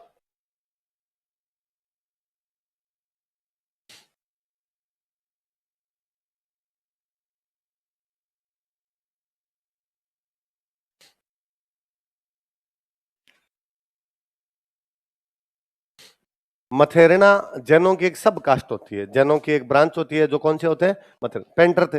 मथेरेना जाति थी जैनों के, पेंटर हुआ करते. बीकानेर के अंदर भित्ति चित्र बनाते थे. क्या बनाते थे? आपने एंशिएंट पढ़ी होगी तो आपने थोड़ा पढ़ा होगा. भित्ति चित्र 2 प्रकार के हैं. एक तो होता है फ्रेस्को, एक होता है टेम्पेरा. कौन कौन से 2 होते हैं? फ्रेस्को और टेम्पेरा. आप गीले प्लस्तर पर कर दो, ये तो है फ्रेस्को. जब प्लस्तर हो रहा था, यहाँ पे गीला गीला था, तब यदि कर दिया जाए तब तो क्या है? फ्रेस्को. अब ये सूख चुका है, अब मैं इस पे खुर्च खुर्च के करूं तो क्या हो जाएगा? तो 2 प्रकार के भित्ति चित्र बन सकते हैं. एक तो फ्रेस्को होता है. क्या होता है? ये मथेरेना फ्रेस्को करते थे. राजा महाराजा जब भी कोई नया महल वगैरह बनाते थे, उनको बुलाते, भाई हमारी दीवारों पर पेंटिंग बनाओ. किसकी बनाए? ज्यादातर तो राजा महाराजाओं की खुद की पेंटिंगें बनाई जाती. तो मथेरेना कलाकारों ने, जो कि जैन कलाकार थे, गिल्ली दीवारों पर या गिले प्लस्तर पर राजा महाराजाओं के चित्र बनाने शुरू कर दिए. अब इनको पता नहीं था कि इसका नाम फ्रेस्को है. जैसे लोकल भाषा में इसको बोलने लगे आला गिला. क्या बोलने लगे? आली आली दीवार पे बनाई, गिली गिली दीवार पे बना दी. जो आला है वो गीला है और जो गीला है वो, इसलिए नाम क्या पड़ गया इसका? ये सेम पेंटिंग शेखावटी वाले करते हैं. शेखावटी वाले इसको बोलते पणो. क्या बोलते? पानी पानी में कर लिया इसलिए नाम क्या पड़ गया? बाकी वास्तव में बोलते क्या इसको? या इसका एक नाम और होता है, अराइस। क्या बोलते हैं इसको? तो होती तो फ्रेस्को अराइस थी, लेकिन अपनी लोकल भाषा में क्या बोलने लगे इनको? आला गिलाया पढ़ो लिखो। मथेरना जैन चित्रकार थे। मथेरना जैन चित्रकार थे। मथेरनाज वर जैन पेंटर्स,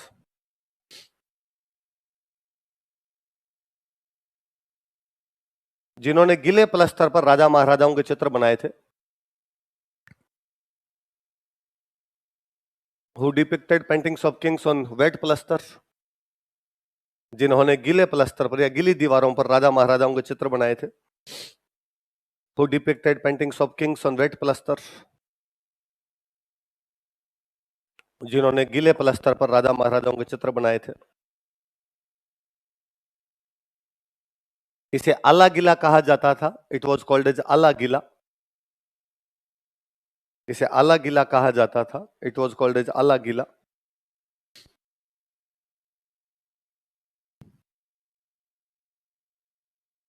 इसे आला गिला कहा जाता था। शेखावाटी में इसे पणो कहा जाता था। In Shekhawati it was called as Pano. Shekhawati में इसे पणो कहा जाता था। In Shekhawati it was called as पणो।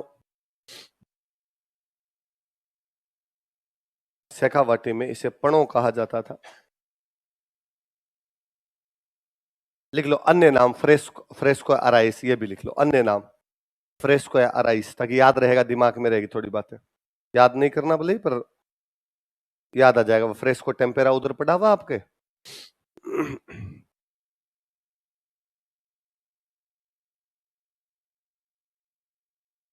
फ्रेस्को या अराइस।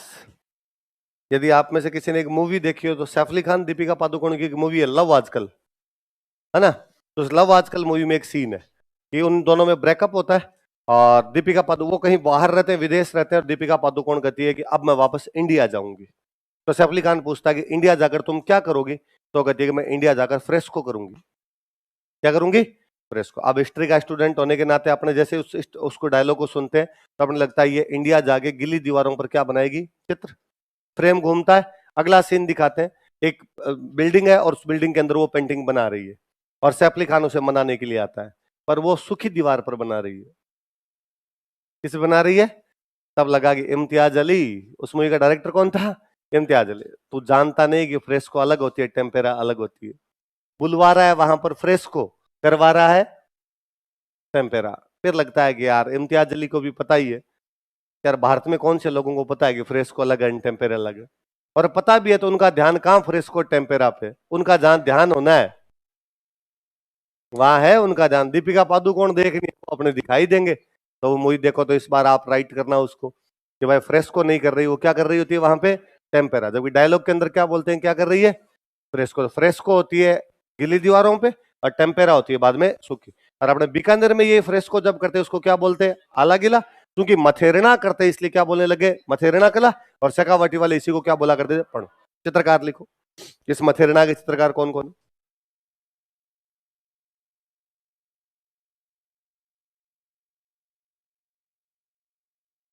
मुन्नालाल, चंदूलाल और मुकुंद।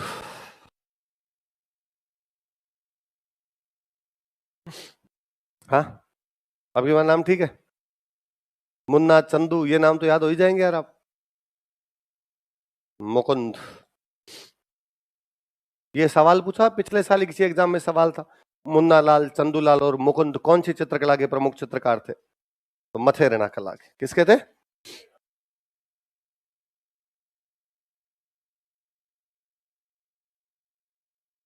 आप लिख लो बीकानेर चित्रकला की विशेषताएं। दो प्रकार चित्रकला थी, दोनों के अलग अलग चित्रकार मैंने बताई दिए। अब यूं विशेषताएं लिख लेते हैं, बीकानेर चित्रकला की विशेषताएं।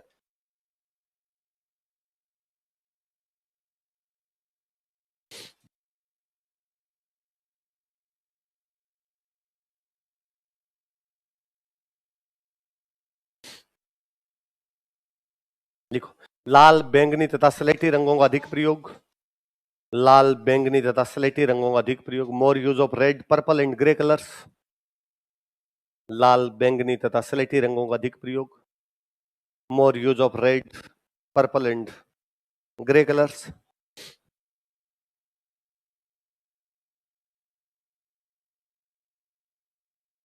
पहाड़ों का अधिक चित्रण, मोर पेंटिंग्स ऑफ माउंटेन्स। खुद के तो थे नहीं, पेंटिंग में बना बना के देखिए। पहाड़ों का अधिक चित्रण।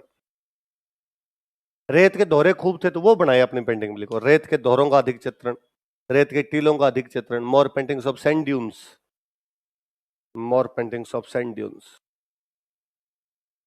रेत के टीलों का अधिक चित्रण। अच्छा, चित्रकला पे मुगल प्रभाव स्वाभाविक सी बात थी कि राजाओं के मुगलों के साथ रिलेशन थे तो वो प्रभाव आना ही था। बीकानेर के ज्यादातर राजाओं की पोस्टिंग थी साउथ इंडिया। ज्यादातर राजा कहाँ रहे थे? और हम पढ़ते हैं कि अनूप सिंह तो साउथ इंडिया में था जब उसे माही मराठीब की उपाधि दी गई थी। औरंगाबाद आधुनी में इतना ज्यादा रहा था कि आधुनी को दूसरा बीकानेरी बोलने लग गए थे। बताई थी मैंने बीच में बात आपको। और अनूप सिंह का टाइम स्वर्ण काल है तो दक्षिण का खूब सारा प्रभाव दिखाई देता है। फिर चूंकि बीकानेर पंजाब के पास में पड़ गया तो पंजाब का खूब सारा प्रभाव है। तो मुगल चित्रकला का, दक्कनी चित्रकला, दक्षिण वाली क्या बोलते हैं? दक्कनी। दक्कनी चित्रकला और पंजाबी चित्रकला का प्रभाव यदि चित्रकला पे दिखाई देता तो वो कौन सी है? लिख लो, मुगल, दक्कनी तथा पंजाबी चित्रकला का प्रभाव। Influence of painting schools of Mughal, Deccan and Punjab. Mughal, Deccani तथा पंजाबी चित्रकला का प्रभाव। Influence of painting schools of Mughal, Deccan and Punjab.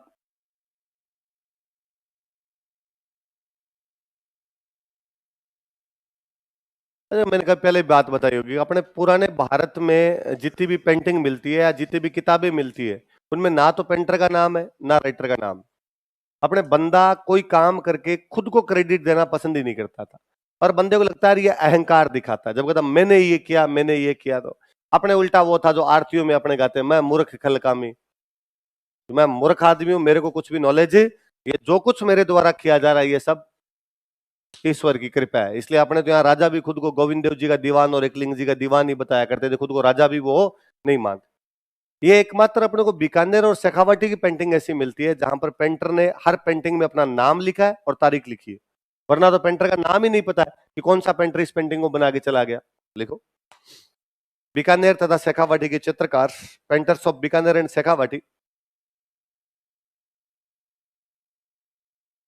Bikaner तथा शेखावाटी के चित्रकार अपने चित्रों के साथ नाम व दिनांक भी लिखते थे। Mentioned name and date with their paintings. अपने चित्रों के साथ नाम व तारीख या नाम व दिनांक भी लिखते थे। Mentioned name and date with their paintings. अपने चित्रों के साथ नाम व दिनांक भी लिखते थे। फिर बीकानेर की चित्रकला की एक बड़ी जोरदार विशेषता, ज्यादातर चित्रकार मुसलमान थे, चित्र बना के गए हिंदू देवी देवताओं के। तो मुस्लिम चित्रकारों ने किसके चित्र बनाए थे? हिंदू। देख लो, मुस्लिम चित्रकारों ने हिंदू देवी देवताओं के चित्र बनाए थे। Muslim painters depicted paintings of Hindu god and goddess. Muslim चित्रकारों ने हिंदू देवी देवताओं के चित्र बनाए थे। Muslim painters depicted paintings of Hindu god and goddess. Muslim चित्रकारों ने हिंदू देवी देवताओं के चित्र बनाए थे। Muslim painters depicted paintings of Hindu god and goddess. वो फिर मैं गांधी जी वाला कोट आपको बताता ही हूं कि गांधी जी से एक बार पूछा गया कि यदि आपको अंग्रेजों वाले भारत को छोड़ के राजाओं वाले भारत में बसना पड़े। उस समय भारत के दो भाग हुआ करते, एक वो भारत जहां पे अंग्रेजों का कब्जा और एक वो भारत जहां पे राजाओं का कब्जा। गांधी जी अंग्रेजों वाले भारत में थे। यदि आप अंग्रेजों वाले भारत को छोड़ के राजाओं वाले भारत में रहना पसंद करो तो कौन से भारत में जाना पसंद करोगे? तो उनका बीकानेर। कहां जाना पसंद करूंगा? तो गांधी जी का फिर अगला सवाल था पत्रकार, वाई बीकानेर, बीकानेरी क्यों? तो उनका दो कारण, एक तो बीकानेर की कानून व्यवस्था अच्छी है, दूसरा बीकानेर के अंदर हिंदू मुस्लिम समस्या नहीं है। कैसी समस्या नहीं है? सांप्रदायिक सद्भाव है, कम्युनल हार्मनी है। इसलिए मैं वैसी जगह जाके रहना पसंद करूंगा जहां धार्मिक आधार पर लोगों में किसी भी प्रकार का भेदभाव ना होता हो और लोगों में आपस में कानून व्यवस्था भी अच्छी हो, राजा का न्याय भी वहां पर अच्छा हो। तो ये वाली बात अच्छी थी। एक मैं भूल जाता हूँ, कोई राइटर हुए जिनका एक बहुत अच्छा दोहा है बीकानेर के बारे में। आप कहीं राजस्थान के बारे में, इंडिया के बारे में किसी लेख में भले काम लेना, तेरा सारा जहर उतर जाएगा 2 दिन मेरे शहर में रहकर तो देख। क्या दोहा है? लिखो, कॉपी के लास्ट पन्ने पे लिखो, बीकानेर का दोहा लिखना पड़ेगा। लिखो सबसे लास्ट पन्ने पे। आपने कोई लेख में काम लेना, आप राजस्थान के बारे में लिखना, इस बात को इंडिया के बारे में लिखना, तेरा सारा जहर उतर जाएगा कि अंदर जो जहर भरा हुआ तेरे निकल जाएगा सब, तेरा सारा जहर उतर जाएगा। 2 दिन मेरे शहर में रहकर तो देख।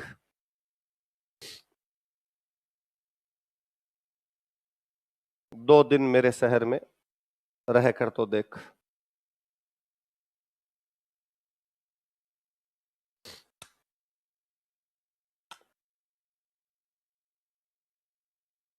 लिख लिया? हिंदी के किसी लेख में काम लेना, ऐसे याद करते हो ऐसे ये डायलॉग वगैरह कुछ? हाँ हाँ, किया करो अच्छी लाइनें वगैरह, कोई अखबार में आती है खूब सारी अच्छी लाइनें कई बार, वो पढ़ा कीजिए। मैं अभी कल परसों पढ़ रहा था, राइटर का नाम फिर वहां नहीं था या मैं भूल गया हूँ, एक मैंने अच्छा डायलॉग पढ़ा कि महिलाएं जब भी डिप्रेस होती है, महिलाएं जब भी डिप्रेस होती है तो या तो खाना खाती है या शॉपिंग करती है। पुरुष जब भी डिप्रेस होते हैं तो दूसरे देशों पर आक्रमण करते हैं। पुरुष जब भी होते हैं तो दूसरे देशों पर आक्रमण। तो देखो कई बार मुझे याद है एक बार आईएएस में लेख था, क्या होगा जब दुनिया में महिलाओं का शासन होगा? क्या होगा जब दुनिया में महिलाओं का? तो आप उस बात को वैसे लिखिए ना कि भाई पुरुषों के राज में जहां पे युद्ध ज्यादा है, महिलाओं के शासन में युद्धों में कमी आएगी। और फिर लिखिए एक पुरानी कहावत के अनुसार, महिलाएं जब दुख महसूस करती है तो खाना खाती है या खरीदारी करती है, लेकिन पुरुष जब दुख महसूस करता है तो दूसरे देशों पर आक्रमण कर दे। कि मूड सही करना है, अटैक कर दोगे। हाँ, तो आप तो ऐसी चीजें याद किया कीजिए, ऐसी चीजें लिखा कीजिए और उनको काम लिया कीजिए। मैंने कई थोड़े दिन पहले एक दिन किताबों के बारे में कुछ पढ़ रहा था मैं, कि मैं तुमसे यह नहीं पूछूंगा कि तुमने क्या क्या पढ़ा है, मैं तुमसे यह पूछूंगा कि तुम कहां कहां घूमे हो। मैं तुमसे यह नहीं पूछूंगा कि तुमने क्या क्या पढ़ा है, मैं तुमसे यह पूछूंगा कि तुम कहां कहां कभी पर्यटन पे लेख आए तो लिखो ना लाइन, एक कहावत के अनुसार। बस नहीं लिखना नाम अपने किसने कही क्या कही, कहावत है तो है, अब उसमें हम क्या करें। हाँ, एक इसका एक अच्छा ये पर्यटन पे लिखी जाने वाली लाइन, कभी कोई किताबों पे लिखो तो इससे भी अच्छी लाइन, कि व्यक्ति को दुनिया जानने के लिए घूमना चाहिए। व्यक्ति को दुनिया को जानने के लिए घूमना, क्योंकि सारे व्यक्ति घूम नहीं सकते इसलिए उन्हें पढ़ तो लेना ही चाहिए। सारे लोग घूमे नहीं, अरे चुप रहो रे, कोई यहाँ कवि सम्मेलन है? ये तुम्हारी ये मूर्खता ही तो है जो तुम्हें कुछ आता नहीं है, कि तुम कोई ढंग की चीज सीखना ही नहीं चाहते, कि एग्जैक्ट अरे ये काम आती है लाइनें, वरना फिर हिंदी के लेखन कैसे लिख पाओगे?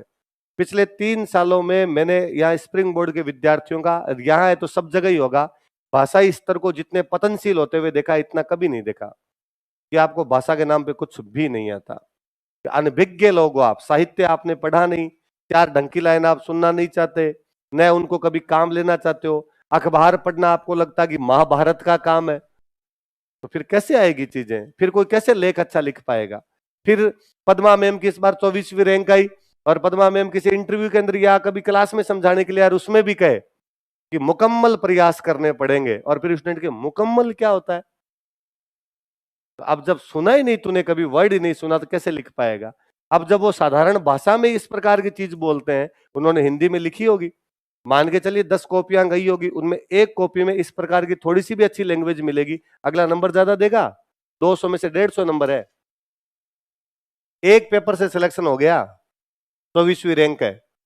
मेरे एक रूममेट इंटरव्यू कॉल से भी बाहर हुए उस एग्जाम के अंदर, मैंने बात बताई होगी शायद पहले कभी, तो उनके नंबर 344 कट ऑफ है, उनके नंबर है 342, 342 या 341, 2 या 3 नंबर से इंटरव्यू कॉल से बाहर है। किस में नंबर कम आए, किस में नंबर कम आएगा यार, जब आएगा आएगा तब देखेंगे। जब मार्कशीट वगैरह आई तब एक दिन हम बैठते थे, उन्होंने मुझे बताया कि यार मेरे 3 पेपर में फर्स्ट सेकंड और थर्ड में 90 के आसपास नंबर है। कितने नंबर है?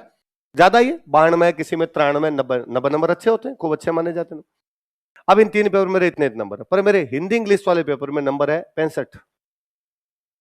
कितने नंबर है? 65। उन 3 में 90 कितने हो गए? 270। 92 कुछ ऐसा कर लो तो वो ले जाके आपके 240 के और 280 के आसपास पड़ जाएगा आपके, और एक में है 65, तो वो ले जाके आपके तो 341-42, वो मैं एग्जैक्टली मुझे याद नहीं फिगर, पर 341-42 के आसपास है। उनका यार ये पद्मा मैम वाली कॉपी मैंने देखी तो इनके बाकी 3 पेपर में तो मेरे जैसे से ही नंबर है, पर यार चौथे पेपर में उनके नंबर है 150, मेरे से 80 ज्यादा, मेरे 65, उनके 148, तो 83 नंबर ज्यादा है। अब ये 83 नंबर यार एक पेपर में कैसे पीछे छोड़े जाए? बस ये एक पेपर मुझे इंटरव्यू से बाहर कर रहा है, ये एक पेपर इनकी चॉइस रैंक दिला रहा है, बाकी तो हमारी पोजीशन सेम सी है।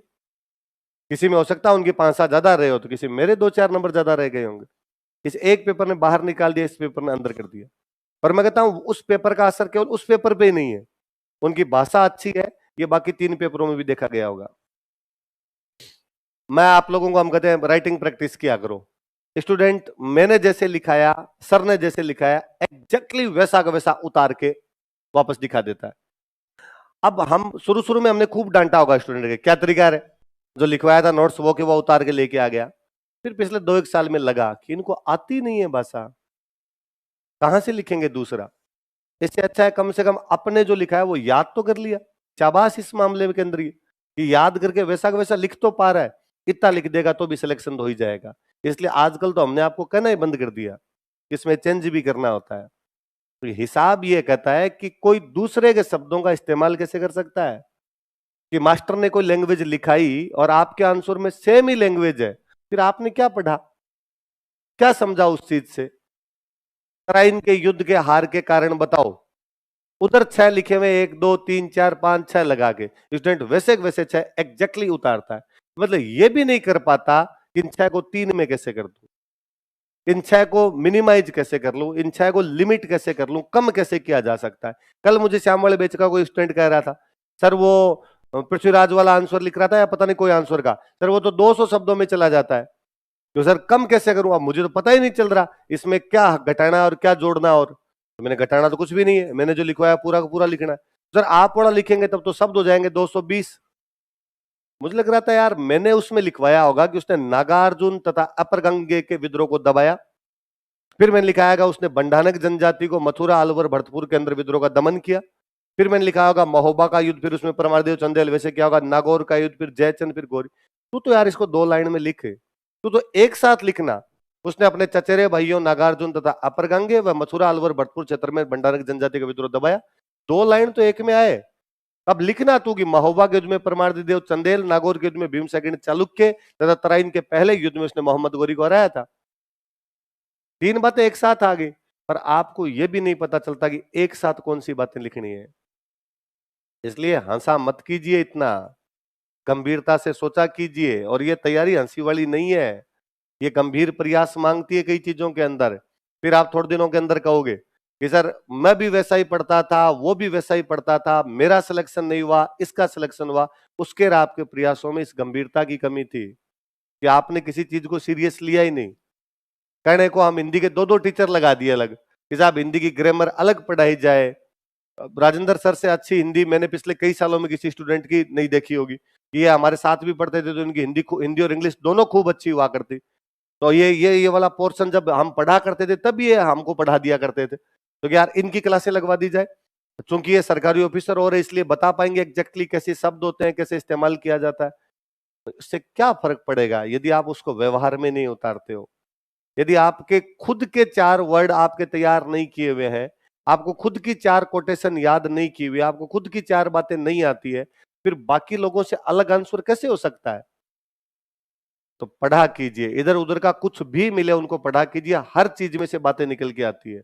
विद्यार्थी वो है जो अपने कचरे से कचरे पढ़े हुए का भी कहीं इस्तेमाल कर ले। कि एक फर्जी लाइन पढ़ी, अब ये कोई लाइन थोड़ी थी मैंने जो आपको बताई, यूं कई लाइनें पढ़ी हुई थी, पर यूं मुझे लगता है यार मुझे कभी लेख वेख लिखना पड़े ना तो मैं इसको लिख लूं। और आते ही थे हिंदी वाले पेपर में मेरे नंबर ठीक ही आ जाते थे, हमेशा अच्छे आ जाते थे। तो वो मेरे कॉन्फिडेंस रहता था कि लेख वेख कभी यूं तैयार किए ही नहीं, यार अपने को आते हैं, भाषा आती है, भाषा आती है तो लेख अच्छे लिख लेंगे।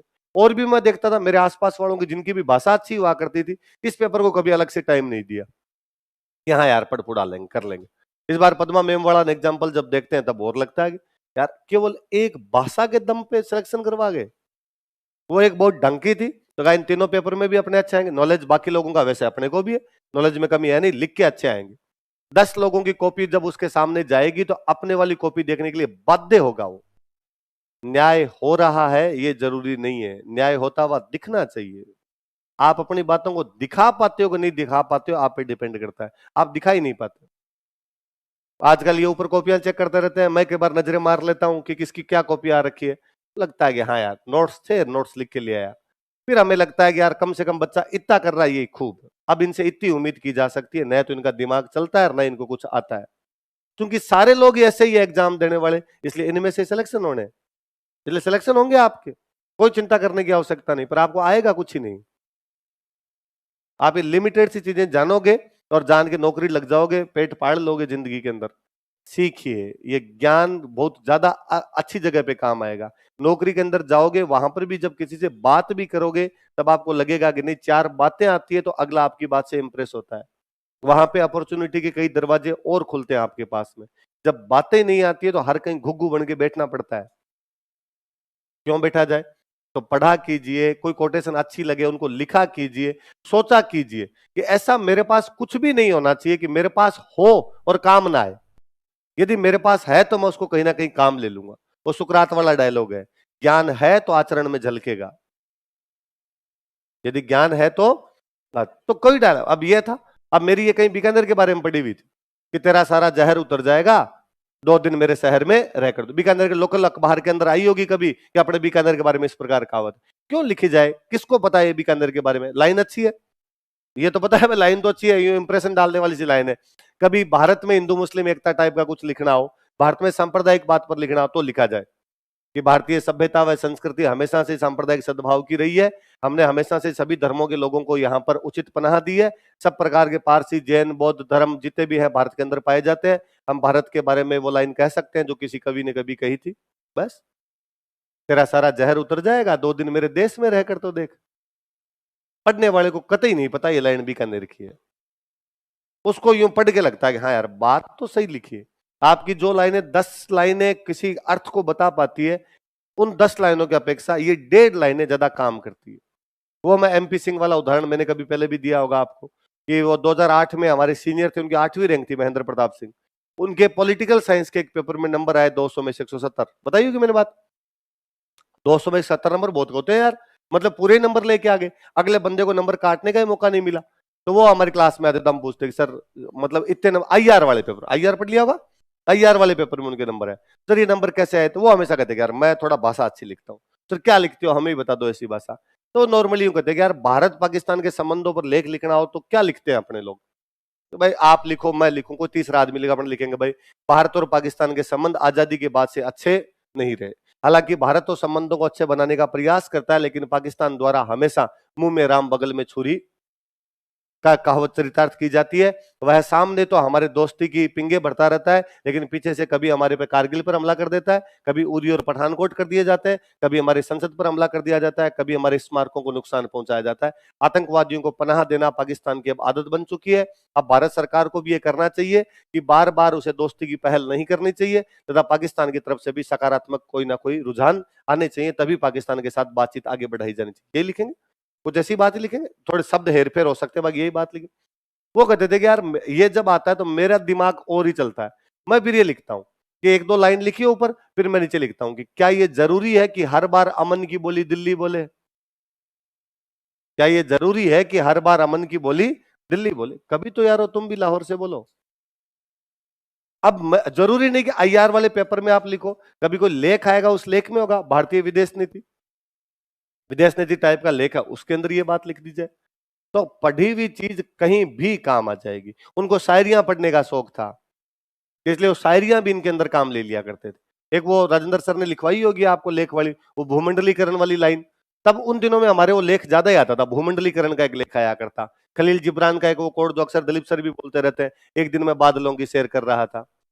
तो बहुत फेमस कोड था उन दिनों में हमारा वो, हम सारे याद किया करते थे कि एक दिन मैं बादलों की सैर कर रहा था और मैंने नीचे की तरफ देखा तो मुझे दिखाई दिया कि वहां कोई सीमाएं नहीं थी, वहां सब मुझे पहाड़, पर्वत, नदियां दिखाई दे रही थी। पर काश हर कोई व्यक्ति बादलों की सैर कर पाता। भूमंडलीकरण मतलब सब कुछ, पूरी दुनिया एक है, ये ग्लोबल विलेज है, इसके अंदर देशों की सीमाएं जैसी कोई भी चीज। मैं कहता हूं आप किसी ऐसे को, किसी लेख को, निबंध को ऐसी लाइनों से शुरू करते हो, आप यकीन मानिए आप किसी दूसरे स्टूडेंट की अपेक्षा 1 नंबर तो ले गए। आगे पढ़ने वाला पढ़ेगा कि नहीं पढ़ेगा, वो वहीं पे आपको एक आधा नंबर तो दे देगा। क्या यार, ये वाली बात तो जोरदार लिखी है। हमेशा आदमी उन बातों से ज्यादा प्रभावित होता है जो उसको खुद को नहीं आती। चूंकि पढ़ने वाले ने खुद ने भी ये लाइनें नहीं पढ़ी होगी, वो लाइनें पढ़ते हुए लगता है मुझे नहीं आती, पर बच्चे ने अच्छी लिखी, तो बोलो उसको लगता है यार। बाकी जब सबको 10 में से 3, 3.5, 4, 3, 3.5, 4 दे रहा था, आपको किसी ऐसे में वो 5, 5.5 दे गया। दो ऐसे आते हैं, एक आता है आजकल, एक कर दिया वापस, बीच में पहले 2 किया, 20 नंबर का है, 20 में से बाकी को यदि वो 10, 11 या 8, 10 नंबर दे रहा था, आपको 12, 13 नंबर टिका जाएगा। एक क्वेश्चन में 3 नंबर ज्यादा लेंगे, संभावना ही नहीं होती है। मैं कहता हूं आप तो पूरी कॉपियां मिला लो सब स्टूडेंट की, कि किसी ने किसी दूसरे के अपेक्षा एक क्वेश्चन में 3 नंबर ज्यादा ले लिया। 3 नंबर बहुत होते हैं यार, 3 नंबर बढ़ाने एक क्वेश्चन के अंदर, पर उसमें बढ़ जाएंगे आप। थोड़ी सी भाषा शैली भी चेंज की जाए, उससे बढ़ जाएंगे। इसलिए पढ़ा कीजिए, बहुत अच्छे से पढ़ा कीजिए, और कोई भी चीज कहीं पढ़ो उनके काम लिया कीजिए। मेरी ये कोटेशन है, मैंने 2-3 दिन पहले किसी ने फेसबुक पे लिख रखी थी, कुछ पुरानी कहावतें। मुझे लगा यार ठीक है, कभी कोई युद्ध वाला लेख और उसमें लिखा जा सकता है, पुरुष महिलाओं वाली तुलना की जाए कि महिलाएं जब दुख महसूस करती है तो खाना खाती है या खरीदारी नहीं करती होगी, पर लाइन अच्छी है ना। पुरुष जब भी दुख महसूस करते हैं तो दूसरे देशों पर आक्रमण कर देते हैं। तो किसी टाइम में ऐसा रहा होगा कि किसी पुरुष ने दुख दुख में अटैक किया होगा, तो उसने कहा यार देखो यार आदमी को, मतलब दुख के अंदर भी इधर क्या कर गया था, अटैक कर गया था। आप लिख सकते हो, अगले को यूं लगता है हाँ यार सही है, लेखक का नाम है, कोई लिखने की आवश्यकता नहीं। क्या पता सर लेखक कहां से याद करें, लिखा देना एक पुरानी कहावत के अनुसार। ये बेनिफिट ऑफ डाउट है, उसको लगता है आपको आता है, आपने नहीं लिखा, लेखक का नाम कहावत करने वाला कौन था या कौन नहीं था। बोले बड़ी बात। वरना यूं खिल खिल खिल खिल करोगे हर बात में, हो क्या होता है मतलब हो करने से।